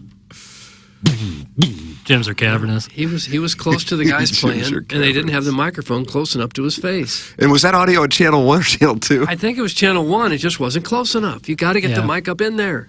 Yeah, when I was cutting it, I was like, boy, those balls are really loud in the background. And then someone yelps. Yep. Yeah, there was a girl. Sound like Proud Joe. Yeah, a little bit. But I like what he said. Joe Mazzulla is an interesting character if you dive deep into him. Oh, yeah. If you let the media get to you, Boston and New York, they'd be the wrong places to be working. Right. Philadelphia, probably.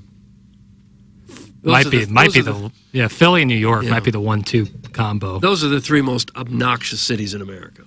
Loud, obnoxious, rude cities in America. Chairman Kurt, you just sent me a text with some Cardinals news. Yeah, John Denton tweeted out that Chaim Bloom has made his first hire. They've got Robert Serfoliolis, assistant general manager, player development and performance. Oh. Great news. Yeah. Where is he coming Seem from? like you're excited. Cleveland. Cleveland. All right. They're just going to keep hiring all these people. Well, they have to hire somebody if they're going to bolster but you don't have player to tell us development. about them. Nobody cares. You don't think they should at least announce who they're hiring? I mean, player development has kind of been an issue. I think it's a noteworthy hire. It has been, but do you think the Cardinal fans, hey, they got another guy for player development? I mean, people that watch the games. You ever heard of this guy? people that Got watch the hiccups games. now, Doug. Kind of Are interesting. you that excited they- about it? Interesting No, I that don't they really said, care. Yeah, that's my point. They said Hein Bloom hired him and not John Mozeliak. Yeah. No, I think KG added that in there. Nope. It's in the Katie Wu and John Denton Really? tweet. Yes. Okay. I thought KG just threw it in there. It's the first hire by I think I'm Hein Bloom, editorializing. and then Katie Yeah, Wu. since Mozeliak said I'm going to be in charge of everything, and then I thought maybe you just threw that in there. Apologize. Well, that is Heimblum's job is to build this up. I think they're giving Mozeliak the soft, smooth exit while Hein Bloom runs everything. That's what I think. Well, he was hired to run this. Now, if they're, if they go and sign a player and say Heimblum's first free agent signing, then it'd be a little different. Yeah, that'd be big. Yeah. But I can't believe that they would sign a free agent for multiple years if Hein Bloom is going to be the general manager calling the shots after next year. Because he wouldn't want that unless he thinks the guy would help. What about a Matt's extension? Because he's already under contract. Well, you got to nail him down. He's been so productive. Durable was the word that comes to mind. What if they do nothing all offseason, trade everybody, but then in like Would it surprise you? early February, they're like, we're extending Steven Matz. Just get rid of everybody and then extend Steven Matz. Like secure our ace for the future. I could really see him getting rid of Goldschmidt, Arenado, Helsley. I'd say it's likely. Well, I'd like to. Yeah.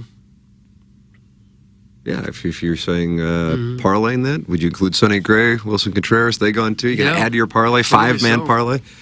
Contreras probably the hardest of all of those to get deal, done. yeah. I mean, Goldie is just not re-signing him. Gray would probably be the easiest guy because he's still signed for a couple of years and he's still a very good pitcher. Derek Gould's chat said Matz is actually going to be an attractive trade piece because he's only under contract for 1 year, and now it isn't viewed as that expensive for a 1-year deal, so that might be intriguing. And then Gray's only 2 years. Yeah, he's still owed so much. That'd be the one demerit. Is that the right word to use there? I don't think Strike so. against him? There you go. Yeah. Feel good about that one. Yeah. Trying to work demerit into... Well, you don't have to. Okay. Well, that problem there is that his contract wasn't all backloaded, so his last 2 years are the most expensive. Right. Doug, you haven't read ESPN's ranking of the best World Series matchups since 2000? Gosh, no. What's wrong?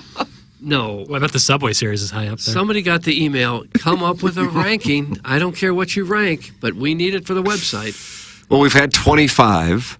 What do you think is the best World Series matchup this millennium? Tell me where the writer is from, and I'll tell you what he thinks the best matchup is. I don't know where David is it Field or Schoenfeld? I don't Schoenfield know. or Feld? I'm sure he'd say Yankees and Dodgers, this one. Schoenfeld is from... No. The matchup is in the best World Series or the two best matchup, teams? and then he gives the results of the World Series and how it delivered on the matchup in advance. Gosh. Hell, I don't know. You'd be hard-pressed to beat the Cardinals-Rangers World Series, but I'm sure he won't say, that's a good matchup. That's not New York. How could that be the best matchup? Yankees-Mets. I'll give you boys a hint. Does not involve New York. How about that? Okay. How about that? How's that whole taste? Red Sox and somebody else. No, I'm sorry. No, Red Sox either. Darn it! Dodgers and someone else. Two Midwest cities. How about that? Taste that whole. Ooh, Chicago, Cleveland, 2016. Yes! Okay. He's a Cub fan. What do you mean it's the best matchup? In whose opinion? David Based on Schoenfield. what criteria? Probably that there was going to be a curse broken regardless. Thank you, Chairman. You're having a monster 5P Academy and Hustle and Hard Sports Performance. Because we all I believe, really shine after we all 9:30. believe in curses. Well, you brought it up. The rest of us didn't even bother to look it up, so... The Cubs had not only one. Doug, the sentence doesn't make sense. He's a Shishawali writer. Should we get him on? No. Ask him about reverse cowgirl. Yeah. The Cubs had not only not one. Do you have a problem Not with only that? not. It's a terrible sentence. It is. It's like a triple Double negative. negative. The Cubs had not only not won since 1908, but they hadn't. That's three negatives. Yes. But they hadn't even been in a World Series since 1945. The Guardians, meanwhile, had the second longest drought of the original 16 teams without a title since 1948. That was enough right there to build up the anticipation. Oh, baloney. But this also rates high because it was two good teams. Well, it's usually in the World Series. Yeah, usually the World Series are two of the worst teams in baseball. Chicago won 104 games, while Cleveland won 94. Chris Bryant won MVP honors that year, and Cleveland was led by Corey Kluber, along with Lindor and Jose Ramirez. Here is his actual World Series grade. Do you want to guess? A plus, No. A minus, Nope. Is it the letter grade scale? It is. Okay. B plus. Nope. Is it you said it is a letter grade scale? Yes. B. Yes. Okay, And that's that was number easy. one? You guys are tough Yeah, critic. you would think you're number one, we get an A. So you pretty much were wrong in your pick then. Yeah. All right. I'll only do one more because it involves the Cardinals. Cardinals number 2. What World Cardinals Series? Rangers. No. No, Red Sox, because Yes. the Red Sox were breaking a curse. Damn this guy. And just came back from 3-0. Yes. And let me guess, he's a Red Sox fan, and they swept the Cardinals, so it's an A. The World Series was an A. Well, it can't be ranked me. 2. It can't be ranked 2. If it was... It's ranked number 2. I don't know what to tell you. But it can't be higher than a B, or it could be a B. If he has integrity. The Red Sox were coming off the never-before comeback of down 3-0 to beat the Yankees and still had to beat a 105-win Cardinal team that featured Pujols, Edmonds, Rolen, plus Larry Walker. The Red Sox had their own ridiculous lineup with Ortiz, Manny Ramirez, and Johnny Damon, plus a rotation with Curt Schilling and Pedro Martinez. It seems inevitable now that Boston was going to win, but that wasn't the case at the time, so the buildup was intense. He needs to stop it. Close your computer, turn it off, and don't go back to it for a while. Just let it sit. God, what is the mindset of the person majoring in journalism in 2024? He was told he had to come up with something like this. Wait till His tomorrow. boss is Wait till tomorrow. Guys, I need you to come up with the 25 greatest home runs in World Series history. All right, actual World Series grade. C. D. Yes, so you read the column. It's a terrible World Series. He says, blah. I mean, Red Sox fans will rightfully call it the best World Series ever. But after a sloppy 11-9 Game 1 played in a drizzle at Fenway, the Red Sox won despite committing 4 errors the Cardinals never led again. I don't think they led in that game. We were there, Doug. Yeah, out in the right field seats. That's right, with the fans yelling at us. I remember, I don't know if you were around when we were talking, after that game in the clubhouse, Edmonds and Rolen were saying to me that they felt like the thing was like that the fix was in, that the umpires were calling ridiculous calls, and I was like, they want the Red Sox to win. They were serious too. I think Edmonds has come on and talked a little bit about that. They never led in Game 1. So then they never led at all because they did not lead in 2, 3, or 4. Not much of a World Series. Well, if the fix was in, that's a pretty big story. Yeah, I think it was probably said. Yeah. In a great deal of frustration. But I think Edmonds got called out on some call he thought was ridiculous, and Rolen had something happen. The number 3 matchup is the Yankees and Dodgers this year. And his grade is, he says, to be determined. Okay, wow. This is a Shishawali writer if ever I've heard one. I wonder if he even graduated from journalism school. Are you taking a shot? No. Might just be a PA that he's, hey, go write something, kid. No, he's definitely a writer.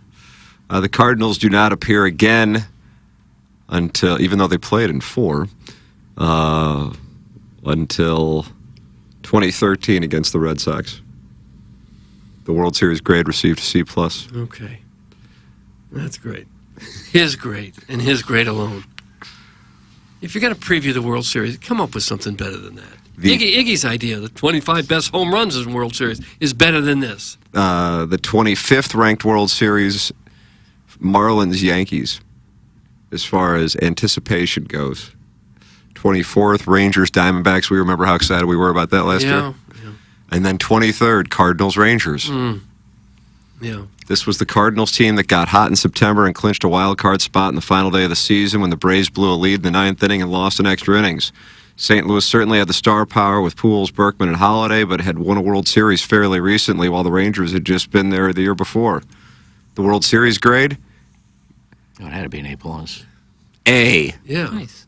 Should have been. The first two games were one-run games, including the Rangers pulling out a victory with 2 runs in the 9th. In Game 3, Pujols blasted a record-tying 3 home runs. Game 6 was the David Freese game, perhaps the single most exciting baseball game ever played. Game 7 was a bit of an anticlimactic 6-2 Cardinal win. Let's see if any World Series gets a higher grade than that. I'd be surprised. Since what, 2000? Since 2000? 2001 with the Yankees and Diamondbacks, I would put there. Wouldn't you agree on that? That was a classic. Yeah, that was the Diamondbacks walk-off to win it? Yeah, but then the Yankees that was Jeter, Mr. November. Tino Martinez had the tying home run, and then Scott Brocious did it the next night. Poor B.K. Kim. Yeah, he gave up all the home runs. Yes, he did. And then the next year, Tino Martinez came to the Cardinals. Yeah, didn't seem too excited about it. Didn't really enjoy it. Didn't really enjoy it, to be transparent. Well, it's just nice that we have this kind of journalism to carry us through and to get us ready for the series. This really is the first time I've been interested in the series in a good long while, too. You're right there with me with the Cubs and the... I was a freshman in college at that point. Oh, you were chasing ass. Yeah, I was chasing ass. And a little bit of... The night they won, actually, we ended up at a bar, not realizing it was like a Chicago bar in Fort Myers. Mm-hmm. The place was going nuts. I wasn't enjoying it as much. No, I wouldn't think so. He gives the Diamondbacks Yankees World Series an A+, and he gave the Cardinals Rangers an A. Sure. Second place again. Rough. I did not like those the purple and teal uniform thing. I didn't think that was ever a good idea. Luis Gonzalez was a good player back then. Their lineup was ass. Ass. It was just got to be the worst ranked lineup of 25 World Series. I can't imagine. They had the 2 pitchers. That's it. I mean, my God, you put that. Can you imagine those 2 MFers with like the Dodgers lineup? Oh my God. Or the Yankees lineup? Mm-hmm. I remember being at Bank One Ballpark. I guess it's Chase Field now for that series, and I'm going through the lineups, and I'm going, like Damian Miller's hitting 5th or something. He's their catcher. They just had nobody. I think it was Matt Williams and Luis Gonzalez. Mm-hmm. But when you have those 2 pitchers. Yeah, they even used the big unit in relief, right? No. Last game or something? Yeah, that was great. That was a great series, too. All right, ladies and gentlemen, it's time for the Design Air Heating and Cooling email of the day.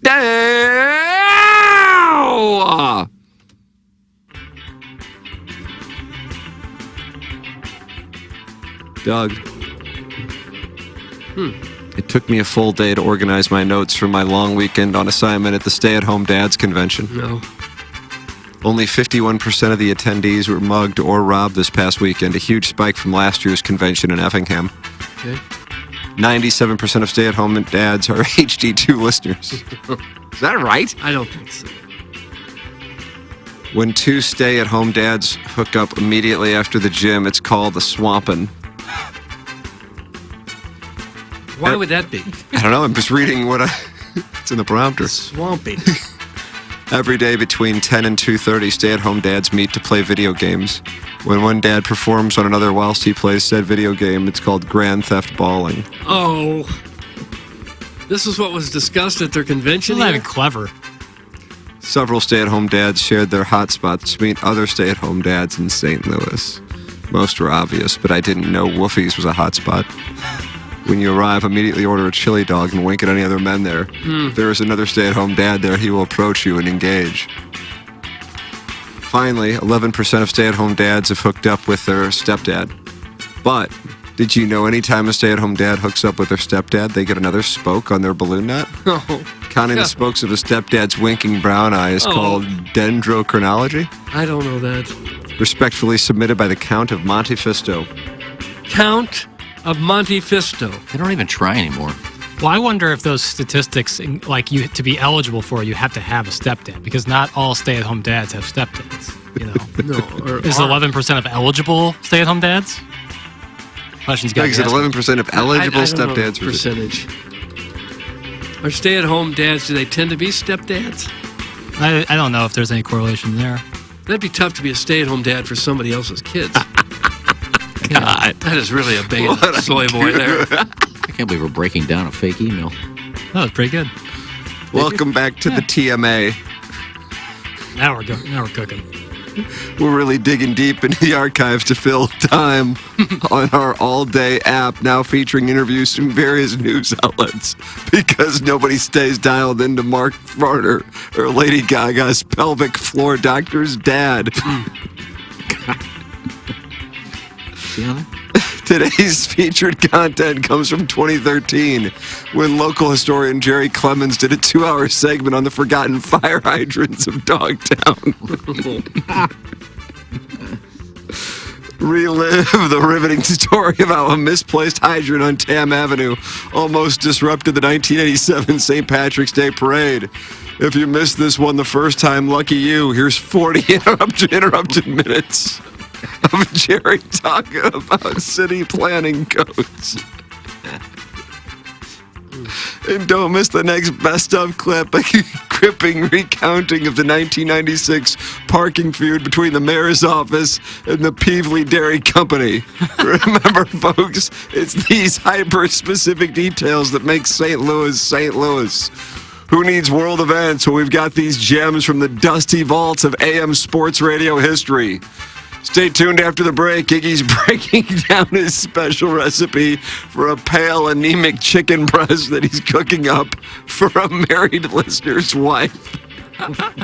Shortly followed by traffic updates on Hampton Avenue and a specific guest who will explain in excruciating detail why Southside pizza parlors have smaller napkins than their Northside counterparts. Doug, that's from the Ghost of Gangster Pete's hat. Ghost of Gangster Pete's hat. I grew up in Illinois, so this might be a state-by-state thing. But do you guys ever experience shame? Like, is that something parents even teach their kids in Missouri? Because you all should be ashamed of yourselves for producing such a dreadful program this morning. Yeah. You spent 15 painful minutes making Doug guess which culturally irrelevant Indiana resident is going to appear on College Game Day. That was your lead story, for crying out loud. Mm-hmm. Why do you hate us? Why don't you want your listeners to be happy? We want more info on the Stay-at-Home Dads Convention. We want clever banter from witty guys, not a dog-hating Ladue elitist who thinks Georgia's mascot's a pug. Even Chelsea Handler felt so ashamed to be involved with your butt-ass operation that she simply hung up after mere seconds of talking to you. I can't say I blame her either. The tone of her voice gave off equal parts sadness, terror, and regret as she questioned every single life choice that led to a conversation with you jabronis. As for me, I'm ashamed at how much I love TMA. I'm ashamed I'll never be able to quit you guys. Stay cute, Doug. That's the JV golf coach. JV golf coach. Hey guys, there are two types of videos that can be attached to an email format, native and embedded videos. Embedded videos are hyperlinks or thumbnails that take you to the video for it to be played, requiring action on the part of the end user. Native videos, however, can be coded to autoplay when an email is opened, like you experience when scrolling Instagram and Twitter. With that being said, these types of coded videos are not supported by major email domains like Yahoo, Gmail, Outlook, Hotmail, etc., making it a moot point. It didn't just, quote, pop up, and it never has just, quote, popped up. Hope this helps. That's from the two-time Dogtown Tie. Two-time Dogtown Tie. I thought you were reading an email from Craig Rutledge. Morning, boys. I just Googled Iggy, and his Wikipedia page popped up saying he was a local broadcaster that lives in a masturbation station in Maryland Heights. When he's not beating it mad, he enjoys smoking heaters in his breezeway, harassing his neighbors and giving them flowers only to ask for the vase back when the flowers die. In early life, it says he's a ladies' man who slept with over 500 women. Pockets would often take women home to a kid's playhouse, where he would have his way with them, and then would make the women drive back home because his Buick LeSabre was out of gas. He enjoys Dover Sole, sleeping on Vera Wang's, and shopping the Nautica clearance rack at TJ Maxx to prove to everyone he's not a Hoosier. And if you're golfing, you damn well better play fast or expect to get blasted by a Pro V1. It's Grimy from South County. It's Grimy from South County. And finally, Sadie Hawkins, Doug, the Blues host Wins Per Game tonight at Enterprise Center, and we're going to get you ready for that. Libby Jack don't care because he finna be watching that Nepo baby publicity stunt in Los Angeles. The Cardinals are exploring all of their options and how to market a non-competitive club by having an adult run the bases day. They should tie it into the annual stay-at-home SADS convention.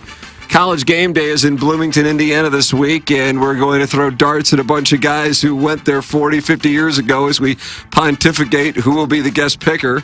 Libby Jack hopes it's not Kevin Klein because he apparently hates the ice storm and key parties. But I think the lead is that Libby Jack thought the Georgia Bulldogs mascot was a pug. Nice show prep, ass. Pull it together, boy. Pull it together, boy. Pull it together, boy. Pull it together, boy. It's all in good fun, Libby J. Keep your eye out for a nice little piece of physical media that should be arriving this week. Can you hear me good? Hello, Vivian. Mayday, London. We got Chelsea Handler waiting, and I want to talk some Mizzou hoops. I'm glad Chelsea Handler's handler warned us not to bring up politics or P. Diddy so she could name draft George W. Bush, Bill Cosby, Woody Allen, and trying to get penetrated by an Italian sausage of a governor with large, unpierced areolas. Oh, she's naked? Will everyone clear out while I shoot my shot and ask if she's still into older men? Oh, she's not interested in riding my geriatric ass as I just lie there while she does all the work? Never mind then. I'm going to go home and pleasure myself to that topless photo of Stacey Nelkin once I dig it out of the trash of my Negril111 at AOL.com email account. Doug, that's from Buck Swope. Buck Swope with a darn fine email this morning. And that's what we have for the Design Air Heating and Cooling email today. The question now is what you guide. Kinda up for grabs. Snatch grabs. I'm going to go with Buck Swope. Buck Swope. That's who I'm going with. I think it's an obvious choice. It's Gangster Pete's hat. Yeah, the go-to Gangster Pete hat is absolutely won the Design Air Heating and Cooling email today, giving him his second win. And now you start to look at it and go, he's got the game to do it. Has he found his form just in time? This is fun. It's not that much fun. But at least we came to a conclusion. Jackson and I will be doing QFTA coming up. Okay, with a bunch of question sets? Yeah, T. McKernan at InsideSEO.com is where you can send them. And comments for that matter. Jackson, what's coming up here on Balloon Party? Tuesdays for the Piddles. Yeah. Question set, wide-ranging. Stop saying question set. Just say questions. Set of questions. I think you did a Chevy Chase spit take. Okay. You all right over there? Yeah. Doug's not happy with anything you have to do with that show. No, I know. It's really, I'm starting to grind my gears. Oh. Jackson and I are going to head down the hallway. We'll be fine. It's fine. It's been 3 years of it. At this point, we're numb to it. Yeah, you'll get through it. So switch on over on your YouTube, do 101 ESPN, your 101 streaming app, or 101 ESPN. For Jackson, Bennett Burkett, Chairman Kurt, Kenneth Iggy Strode, my brother Kevin, Douglas Elvin, Vaughn, and Tim McKernan, this has been TMA, presented to you by Brown and Crouppen. TMA brings you the third annual TMA Trivia Night, Friday, November 15th at Tim's Alma